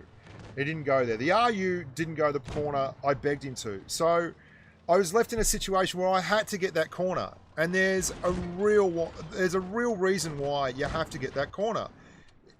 If you don't get that corner, they get to just rain unholy death all over here and push everyone back. It's like the most important part of the map.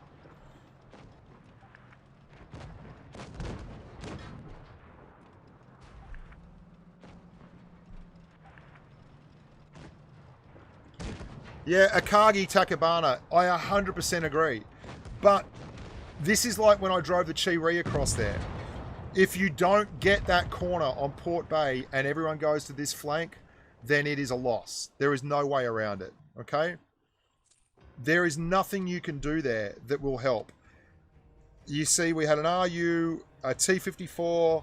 Those were the 2 tanks who had to get that corner and they weren't going to do it.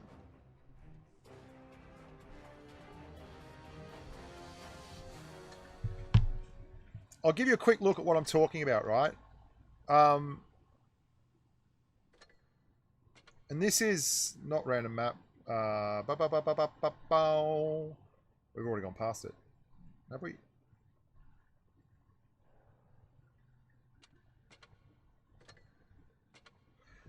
Okay.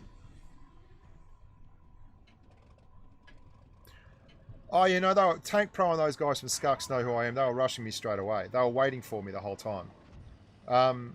They tunnel me all the time. Everyone from Scucks knows who I am, dude. I get tunneled deluxe.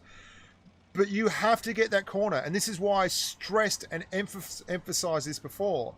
You've got to get to that corner. And the 61 isn't fast enough for that kind of thing. So you get matched up here, and the 44 and the 49 were already there, right? As well as the other medium that they had. I forget who it was. But if you don't take this corner, then anytime someone tries to push across, you end up in a situation where there's a tank like the 61 or anyone else, and they can quite simply smash.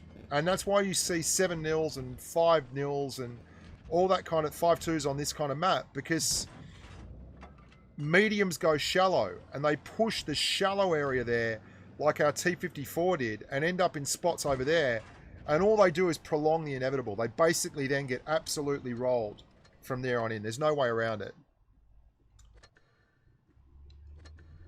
Dismiss that. Alright, we'll give this one another go.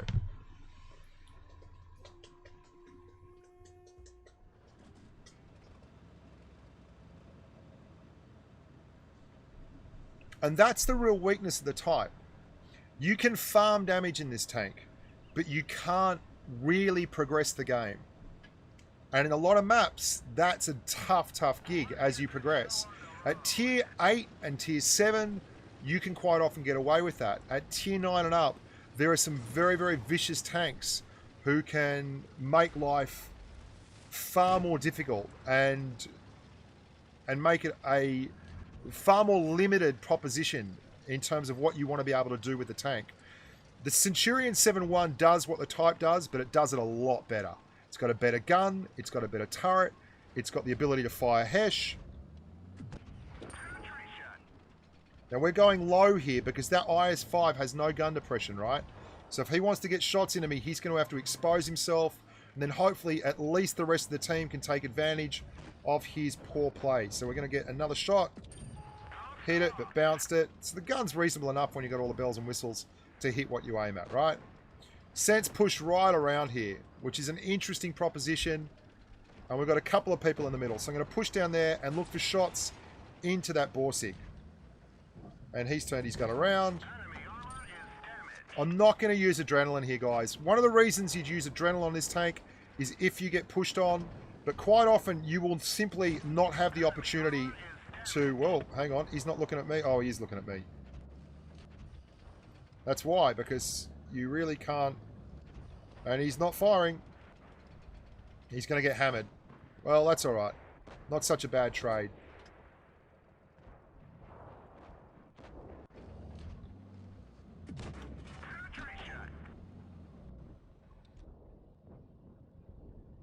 And boom.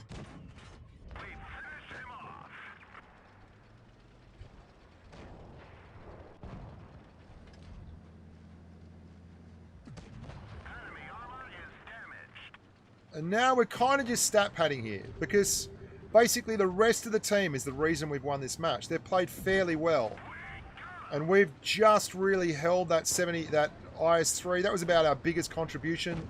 The rest of it is all just stat padding.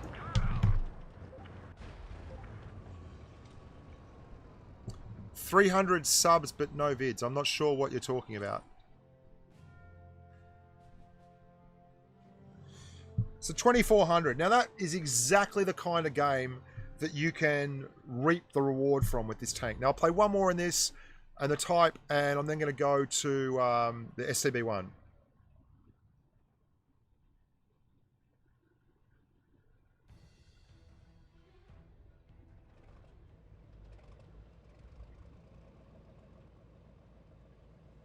I was really hoping to get a tier 10 game to show you guys, but it doesn't look like that's going to happen.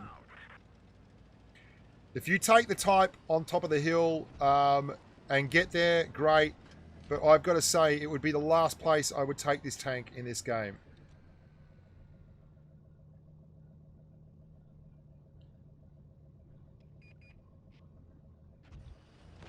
And then they don't contest hill. You got to be kidding me.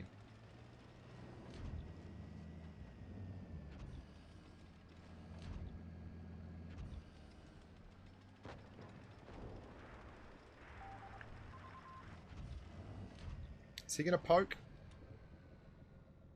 I've only got one waffle in spawn. Oh, that's the other thing. You do have excellent view range, which is very, very handy on this tank.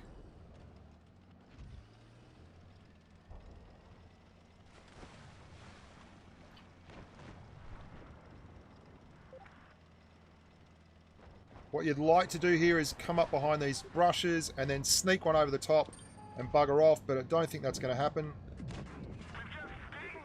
Man, honest to God, that is some great RNG just going on. That's why you drive Russian, boys and girls.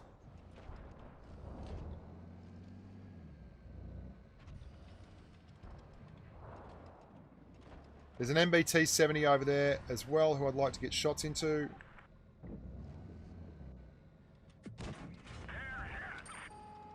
It's very much a finesse weapon. Like, this tank is all finesse, no other way. And the gun is good enough to work. Your DPM's reasonable, you can get it to work. Here comes a lurver. I don't know why the lurver is coming over here. But, whatever. If he pushes up, we're going to have to bail because we can't really... I'm not sure where the waffle is. If he's in that corner. Oh, we can try and help.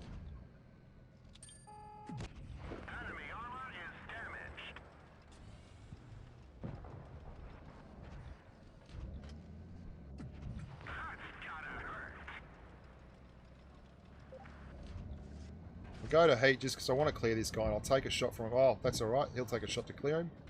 No worries.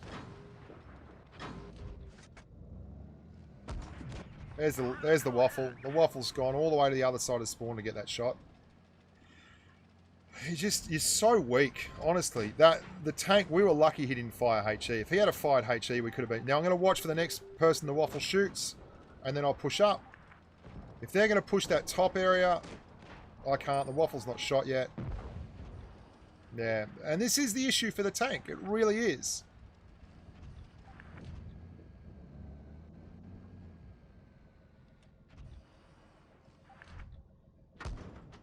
How the hell was I spotted there? What? I was completely stationary.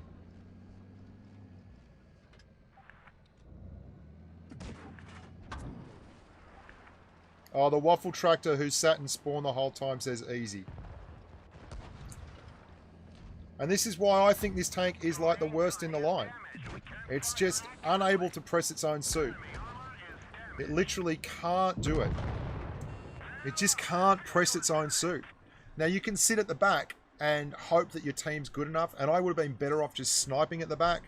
We topped out the damage, but again, this waffle tractor who said easy with his 49% win rate sitting at the back, I'll give him an inactivity in battle just for the fun of it.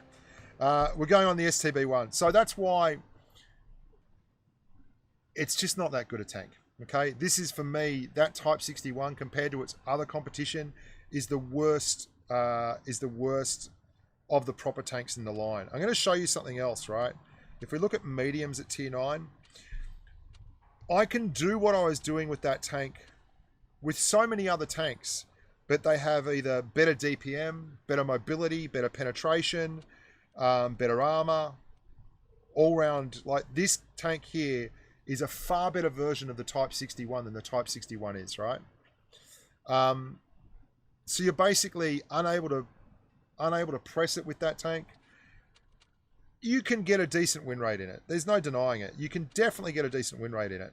The only thing is, you're not really going to do anything special in it. Now, let's have a look at the STB-1. This is a far better tank. Hello?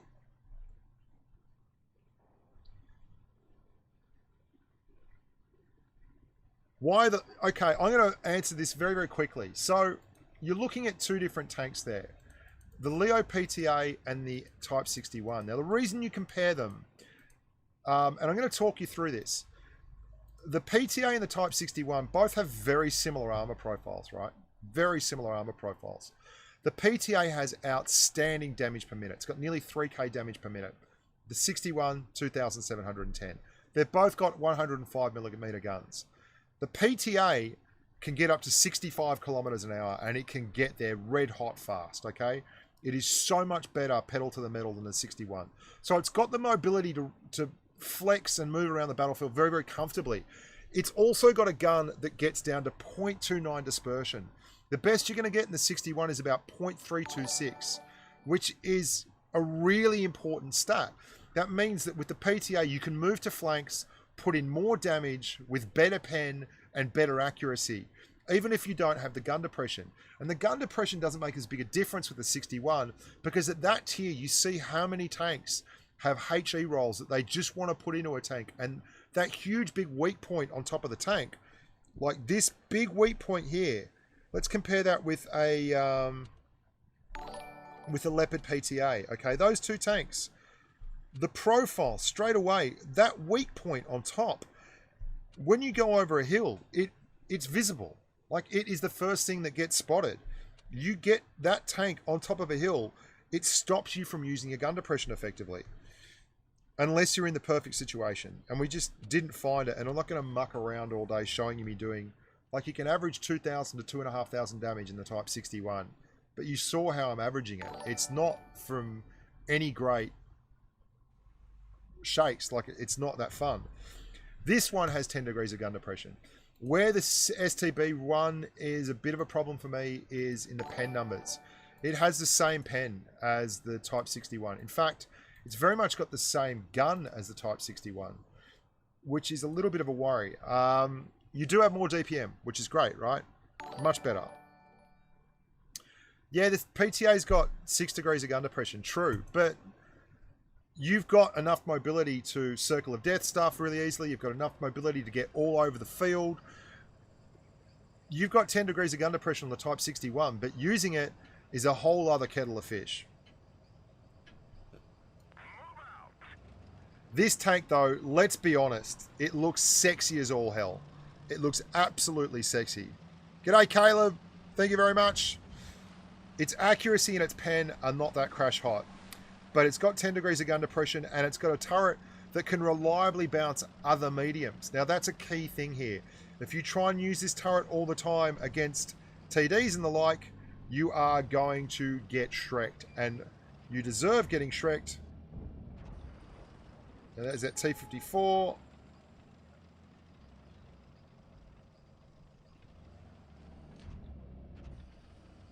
Let's go out here and see what is on offer, hey?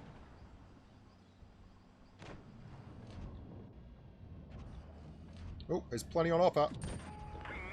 There's a 183. Welcome to tier 10. Reset that camo.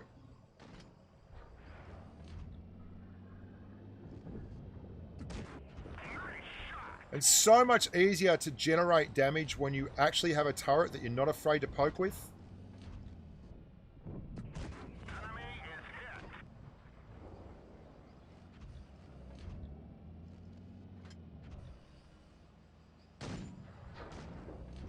Now, I will shoot a 183 in preference to pretty much anything else all day long if I can get the shot. Doesn't look like we're going to get it here. Oh, yep, we are. Happy days.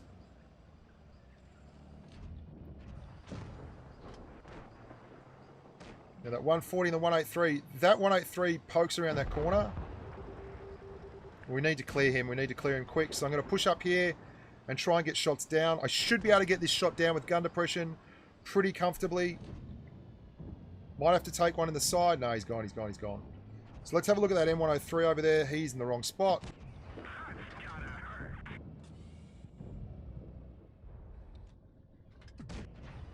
armor is damaged.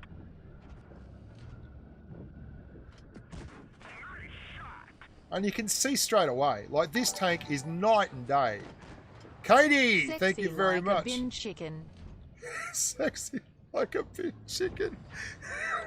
Oh, you grub. You grub. Ah.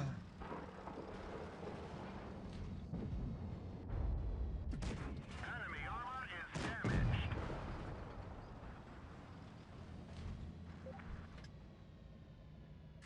See, that... I took the chance there and fired early before the reticle was all the way in, and I cost myself 300 damage. Knocked out. How do you know when you reset camo? I'll show you. So there's 3k damage. That was absolutely just a normal game, right? And that is so easy to do when you have a turret you can rely on. The difference between those two Japanese tanks is, I'm going to show you in Armor Inspector, and it's why I maintain that this is one of the worst tanks in the game, right? In the tier, not in the game. Not in the game, don't get me wrong.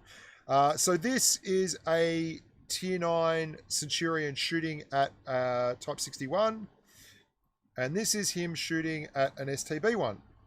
Straight away, like, look at that. You have something to work with.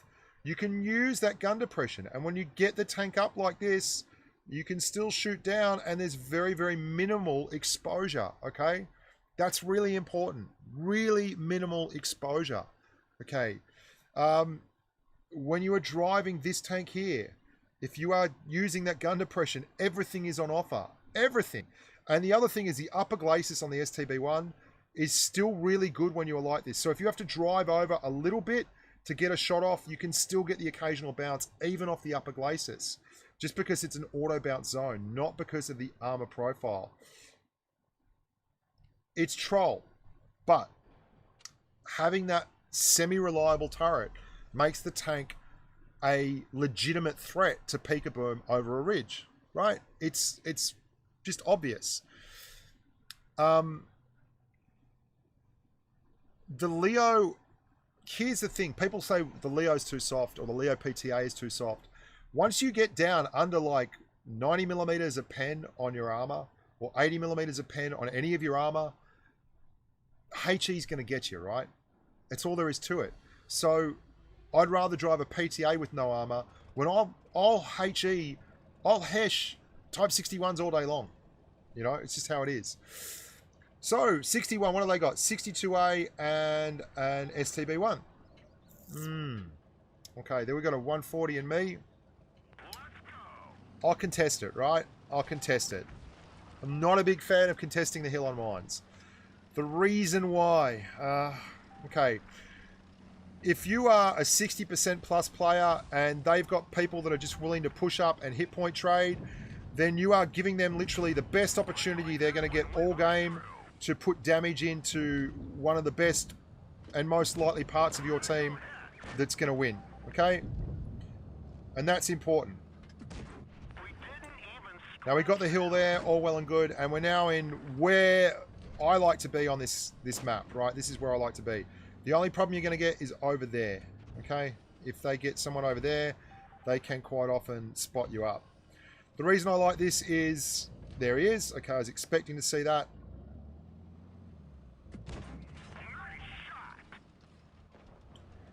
If they come around that corner, you can quite simply go hull down here.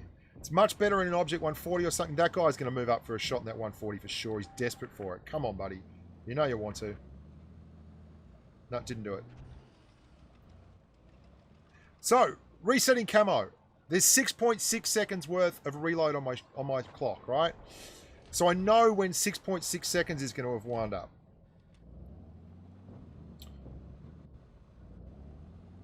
The reset timer for camo is 9.8 seconds. Straightforward, hey? So if you are out of physical range of the tank that is spotting you for 9.8 seconds, your camo will be reset. Now, I'm probably going to get hit doing this, but I want to show how this works. There's an STB-1 over there, whatever. So, camo is resetting, right? Even as we speak. Looks like that one went right through. We've hit them hard. 6.6 seconds from the time I shot that guy as my reload. Another 3 seconds on top. My camo is now completely reset and I've dropped off the radar. Okay? That's how it works. 9.8 seconds from the time he shot. That was always worth... To clear, it's always worth a chance, hey? Now, we do have good... 2 for Serban, 2 for positive, and once again I will kick in another butt. Hello, JC Ware, my amigo. How you doing, mate? Good to see you.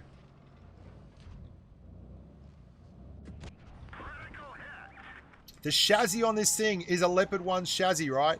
So you do... No, don't go out there, 140. Don't do it. Ooh. Is a Leopard 1 chassis. So you will get hit. Okay? If you get hit on the chassis, it can be a full HE roll, which is important to remember.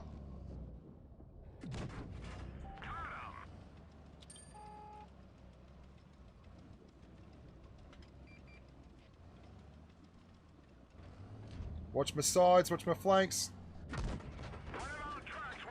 There's that STB. I was expecting him.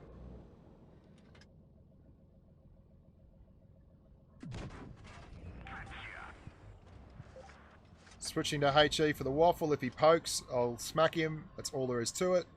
Otherwise, I'm just going to let the guys clean him up. They push too. No need to stat pad. There we go. Yes, camo resets when you're moving. 9.8 seconds. If no one is physically able to see you, your camo will reset. There's another 3,400, right?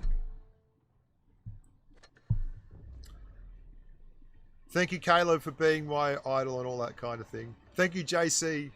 You in here, man? Are you in here? Where are you, where, JC? Where are you? To all the girls I've loved before. Give me some gold. You grub blood and I. Righto, so we've finally got a different map, hey. We're going to go to the flank here.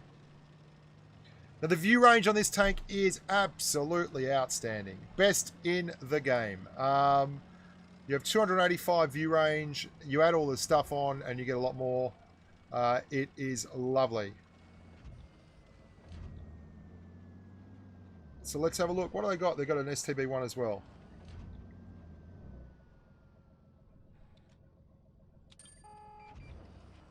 There's a Conqueror.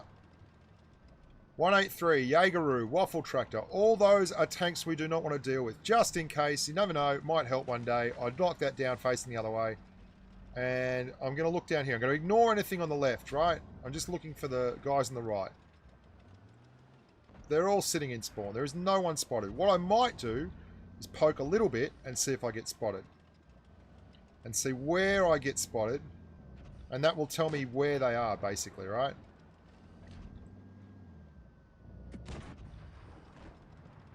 Yeah, there we go. So they are all sitting up there. Excellent.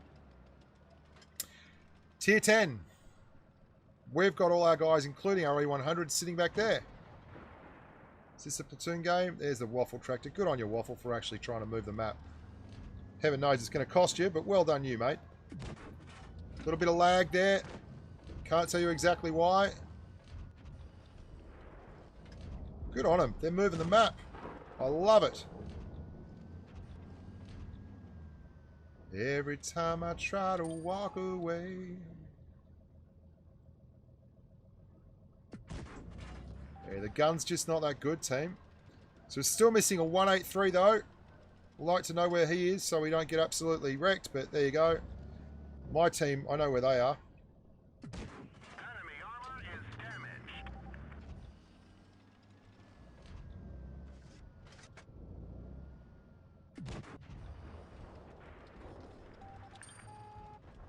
Got to reset the camo. Resetting, resetting, resetting, resetting, resetting. Okay, now I'm going to try and actually push through here and get to a hull down position to try and support these guys, even if it's close proximity. And there we have the 183 sitting at the back of the map doing nothing to further the course of the game. and takes 1,200 hit points. And you wonder why people don't like tier 10. Honest to God.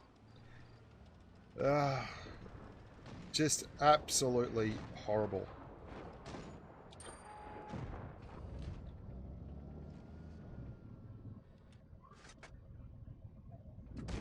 Enemy armor is damaged.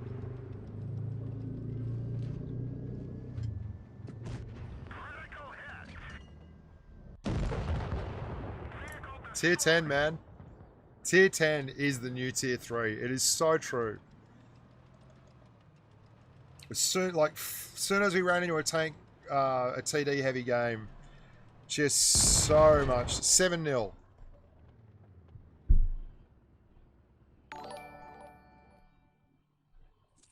Welcome aboard, Firefly PvP. 999. Let's have a look at how many games this guy's got in the 183. I've been doing this lately. 6,141 games in the 183. 6,141 spent in spawn. They did 3.5k. I couldn't move up. Couldn't move. Could not move up. I'm going to release a video this week too, which is my highest damage score in NA in a 183. If you can't beat them, join them. You're going to love it.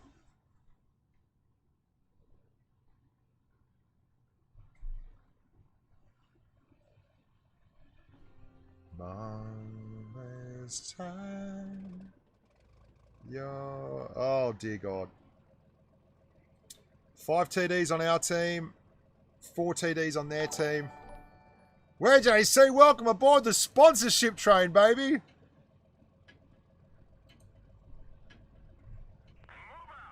So there's no mediums, right? And we've got excellent view range. Really good view range on this tank. So what we're going to do is try to move the map, despite the fact that it is inherently a very dangerous thing to be doing in these kind of games. What have they got that's fast? A grill. So the grill could conceivably push out here. If he does, we could do something with him. But there you go. He's not. He's in town.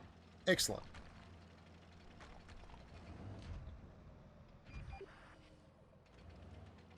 Our team's set up. Their team's set up.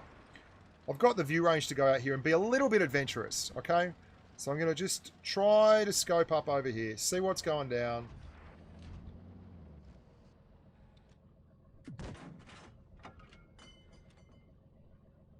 Not spotted. Good. So no, you can see that's 285 about to there. So no one's going to see me if I can get shots here. Nothing on though. So I'm going to keep pushing around. And just see if I can find anyone.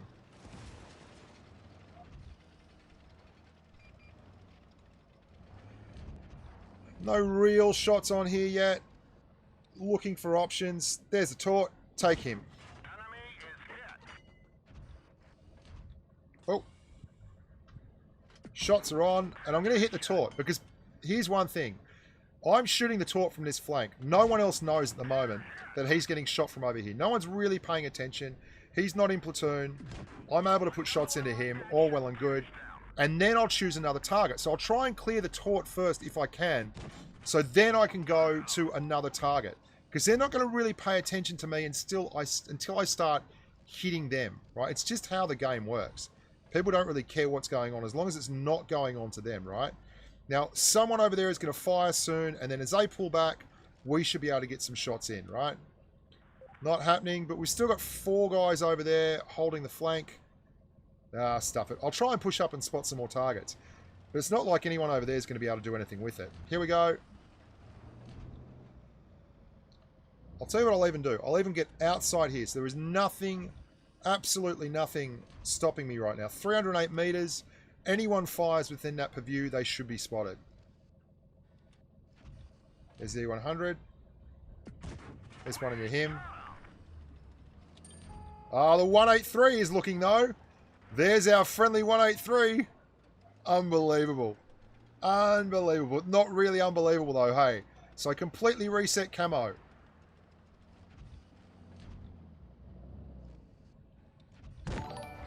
Eat that, you grub. Bounced him. Still not spotted. because we're far enough away. We've got decent view range. Our real worry here is if he starts putting, like, how good is tier 10? If he starts putting blind shots in down here, we could be in strife. E100 or someone should turn up here soon enough. Oh my god. How much work do you have to put in, right? So here he comes, right? He's had enough. I don't want to be stuck here going hull down against an E100. The simple reason is that 183 is camping his ass off over there. And if he moves out towards me when the E100 pushes, I'm going to be screwed. Now, there's still 3.5 minutes left in the game. There are other positions that I can use that are going to be good. That 57 heavy has taken the world. I mean, I think this is bad for us pushing, because that really does just help them. But still in all, we're going to do our best to be an absolute pain in the ass for these guys over here. They've got 4 left. He should be looking at me when he comes over. He's not. Right, let's go and get up close and personal, because the rest of my team is about to get whomped in no uncertain terms. This E75 coming down the pipe. Clear him. There comes the Yag. Now he stopped before I can get out. Where is that 183? Okay, there he is at the back. Now the Yag's no longer spotting me. I am unspotted.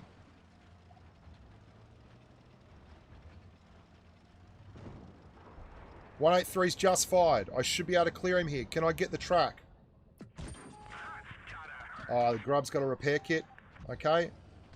Jaegeroo's going to be facing the wrong way. He's just fired. We can get a full load into him now. 1,000, 2,000, 3,000, 4,000, 5... No, he doesn't just fire. That was the other guy. Bloody hell. Lucky we didn't get caught there.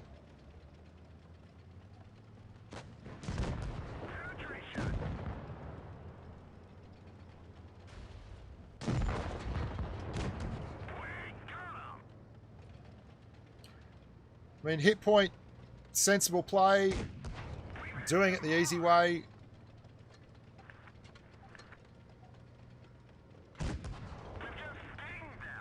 Look at him.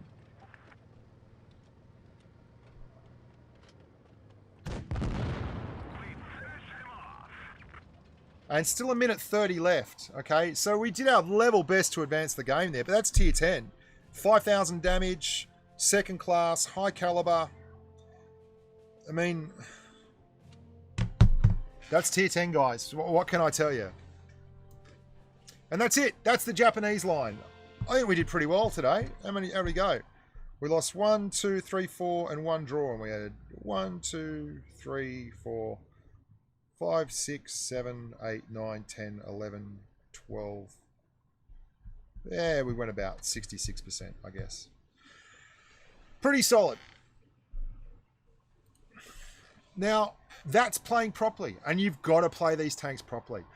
There's certain tanks you can get on like a 54 mod 1 or a Super Pershing or something, and you can just be lazy and just drive forward, or a Helsing, or even, you know, a Mouse to a certain degree. If you play 1 channels, or a 183 where you can see you just sit and spawn and press the button, you can be lazy in those tanks. You can't be lazy in the Japanese, guys. If you play these tanks lazy, you're going to play them badly, and that's all there is to it. If I had to pick one highlight for me in the line, it is the Chi-Ri and the STB-1.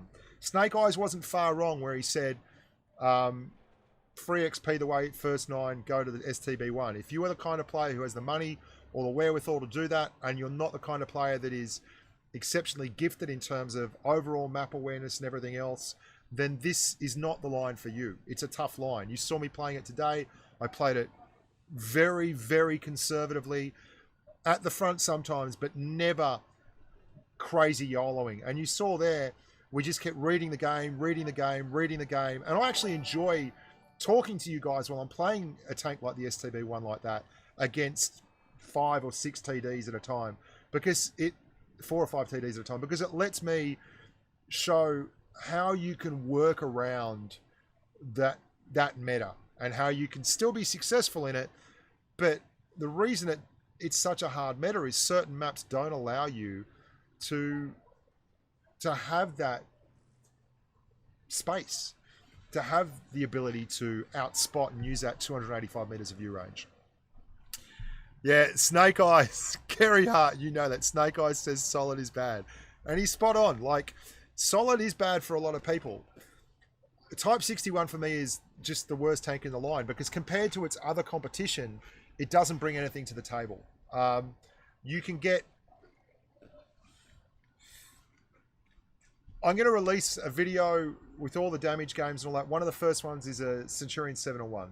Cent 701 has a better gun, right? And when you're peek booming and you're firing on the reload and all that kind of thing, that's all well and good. But you're very rarely firing on the reload, right? I'm going to show you something here, right? So the 701 both have 10 degrees of gun depression, right?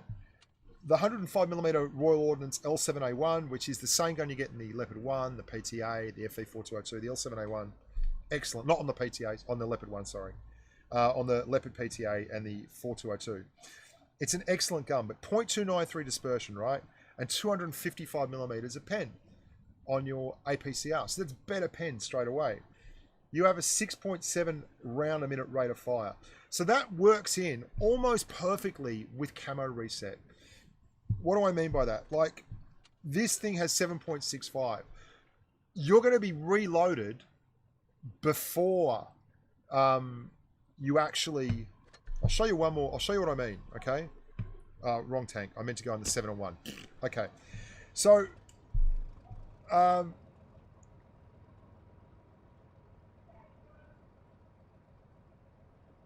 Snake Eyes told me you were giving us all gold. If Ouija or Hoodie or any of those Swiss Cheezel clowns tell you I'm giving you all gold, just hit them in the nuts. Like, I've had enough of this rubbish. So here's what I mean. Okay, so we're going to go to the flank just to be just to talk you through it. Okay, 7.8 seconds. So from the time I fire to the time I reload is 7.8 seconds. I've then got to wait another 2 seconds to reset camo. So that 2 seconds of fully reloaded gun quite often is surplus value, okay? And what do I mean by surplus value? I mean that you can't utilize it because if you are spotted in this tank, and most of the time if you're spotted and you push out, you are going to get deleted. You quite simply don't have... I'll show you what I mean. If someone is on that corner, right, and I roll out here and I fire. Okay, I'm going to fire. Oh, I'm not spotted. There's no one there. Are you serious?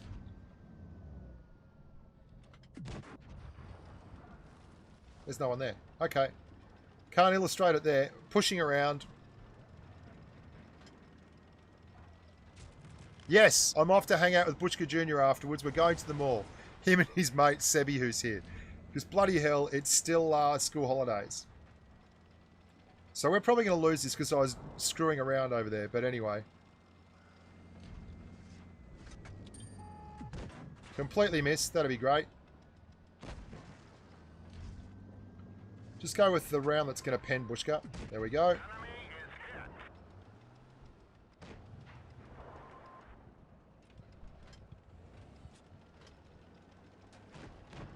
Going to hit that T-54, even though he's stock.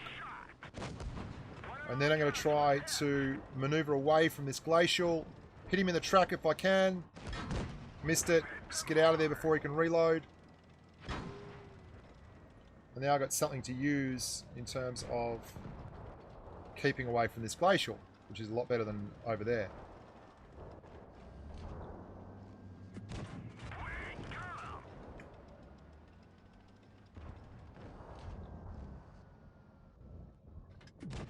Looks like that one went right through.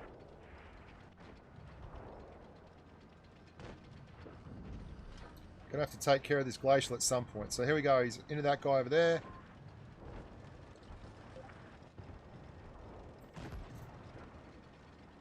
Enemy destroyed. Oh, hang on. Sorry, ISU-152. Daniel Lynn, that was completely my fault, dude. Oh my god, that was such a numpty play. That was so bad. My bad completely, dude. Oh, I left my poor old ISU-152 all on his own.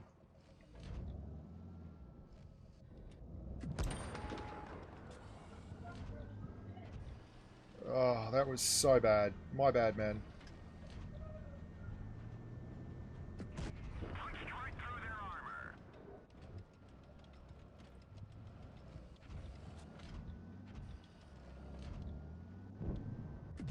Oh yeah, that makes sense. Bouncing that. Totally. I believe you.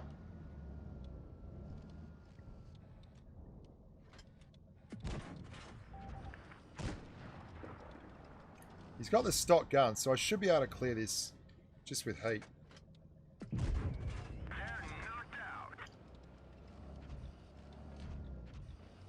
He's a two-shot whatever. Let's not try for something silly. Are you serious? Where'd that go? Where in the world did that go?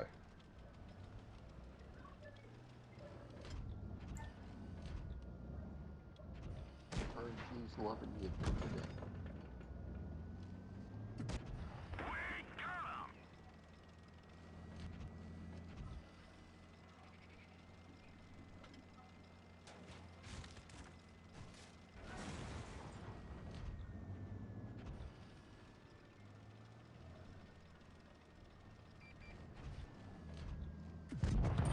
Enemy armor is destroyed.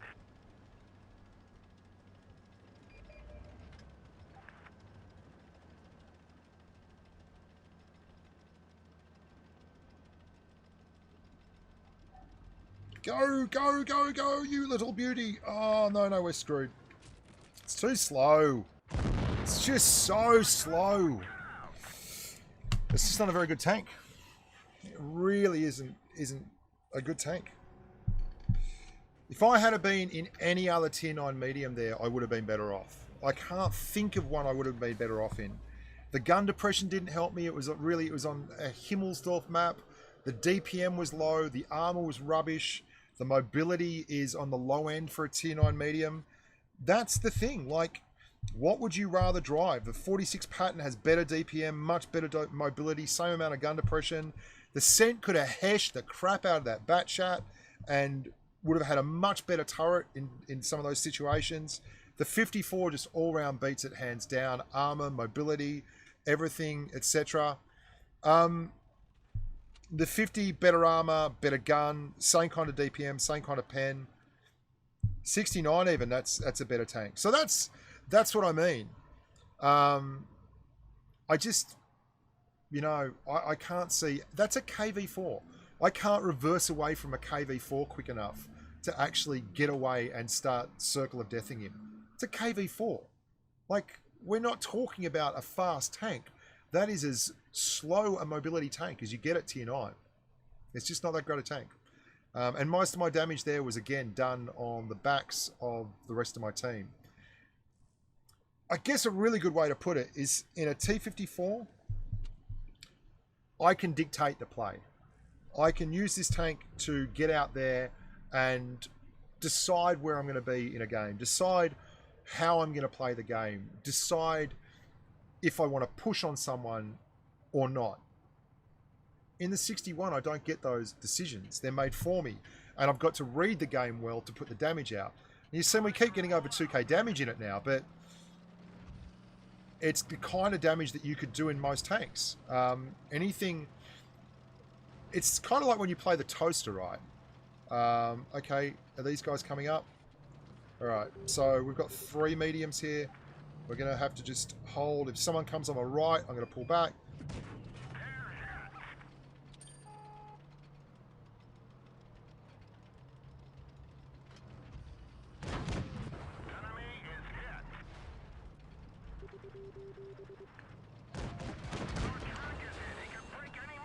Just too many mediums and I wasn't paying much attention.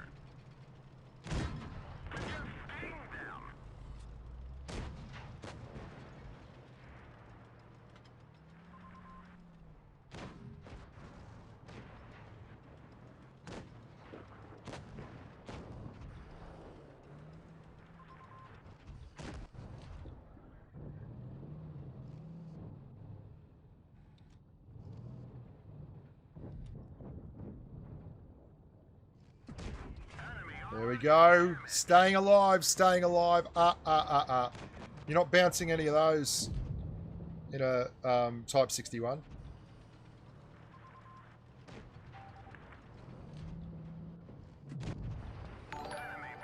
Oh, thank you very much for What is 557. equivalent of an IS-3 Defender in Tier 10? IS-4 is pretty close to it.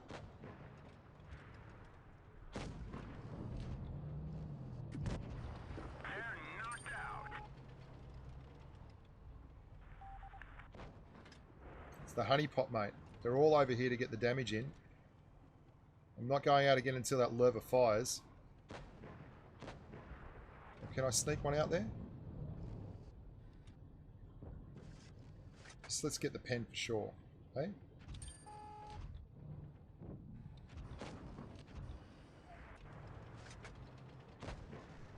Lurva's desperate for it, man.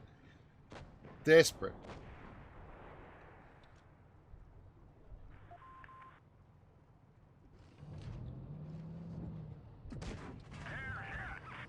Still 4.5 minutes left in the game. There's no need to rush. Like, we've got a 1 tank advantage.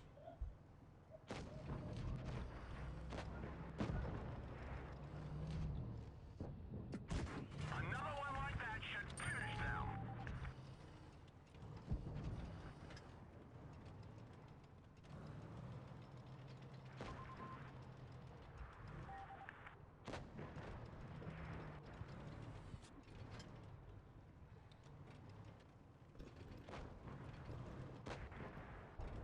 Just waiting for this guy to fire.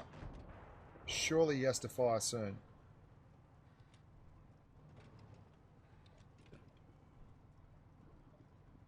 Anyone? Guys? Guys? Come on, dude. I got 108 hit points.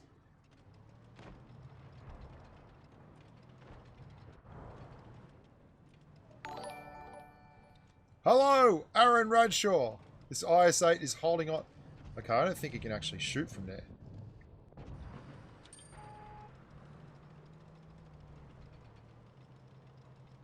These two are just sitting there not doing much with their hit point pulls.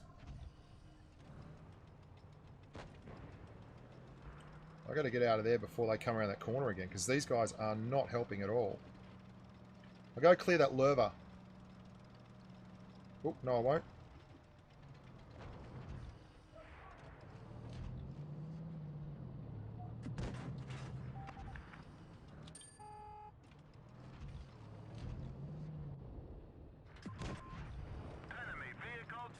Yeah, this IS-8 has had the hots for me for quite some time.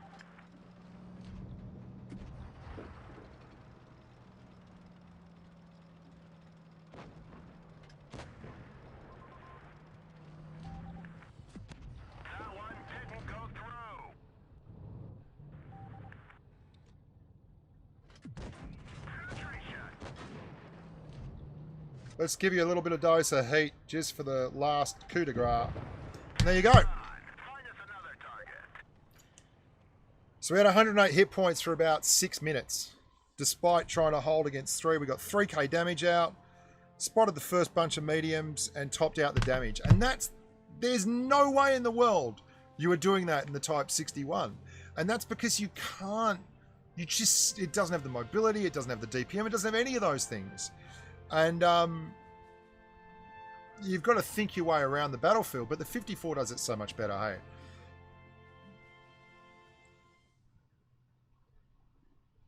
So that's it, guys. I'm off to take Junior and everything. Thank you so much to everyone who donated. Thank you, everyone. Yeah, actually, that T-34, you're dead right. He was a team player. And despite the fact that I wasn't happy with the fact that those two both had hit point pools they weren't using, they were team players. They pushed up. So God bless a lot of them. There you go.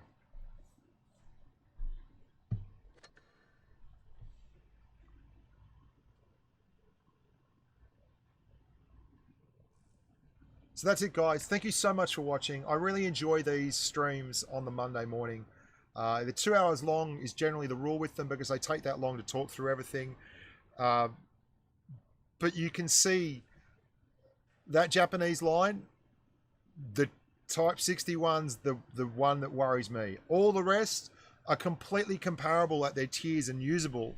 That is the one that I really have some issues with. But there you go. Junior has been recording himself playing FIFA with his mates on his iPad. I walk in and he's got them all stuck together with books so that it's holding his iPad up and he's recording his gameplay. God bless him. I love them. They're so cute. And I don't know what they want to do with it, but I'll see if I can get them their own channel or something where I can put their videos up and they can talk through what they're doing on FIFA. It should be pretty cool. I'm going to put another poll up. Make sure you go to the community tab. Follow me on Twitter. Follow me on Twitter and Facebook. Those things, I post some interesting stuff up there about the auto aim bugs and stuff at the moment. No, STB-1, you saw the STB-1 today. It's an excellent, excellent tank. It does well. It has some issues, but that's more for tournaments and things. In standard games, it can do well, and it can use its view range and its turret and everything and do really well. Like the STB-1 on... I don't know, what's my stats in the STB-1 over here? Yeah, 42 games, only 2144 average damage, which is pretty low for this thing. But 42 games at 73%. So it gets the job done. That is actually pretty low. I'm surprised at that. It's really low average damage.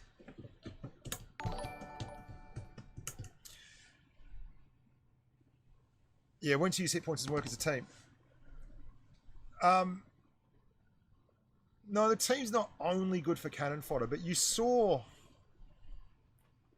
If you are in a 54, you can be the tank that leads the team. I took a lot of shots. I had 3 tanks on me, and I bounced a few of them, and then the team got there in time. So we held that top, and then came through and got the win.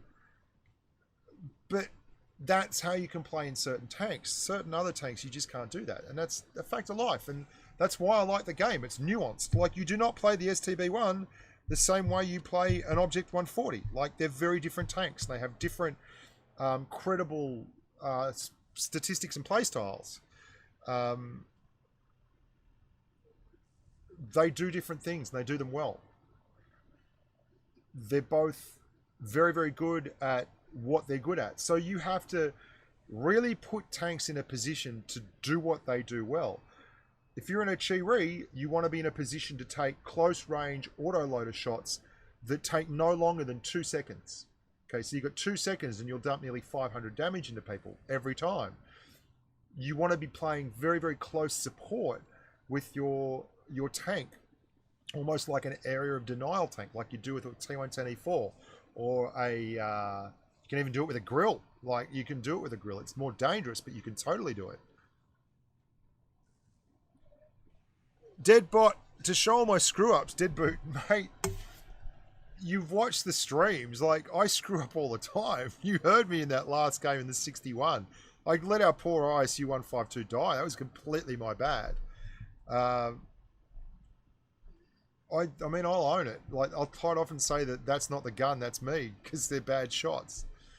But it's just like, you know, I walk through some of that stuff, and you can see it when I play the tech tree lines. Anyway, I gotta go. Thank you so much, guys.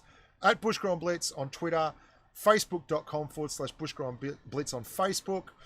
We have a European stream. If you're an EU user or you like getting up early in the morning, at 8 p.m. Central European time on a Wednesday night European time, we have an NA stream on a Friday for me, which is a Thursday for NA, 5:30 p.m. East Coast, 8:30 p.m. West Coast. That's going to be more of a general time. I've talked to Wargaming about getting prizes for the streams.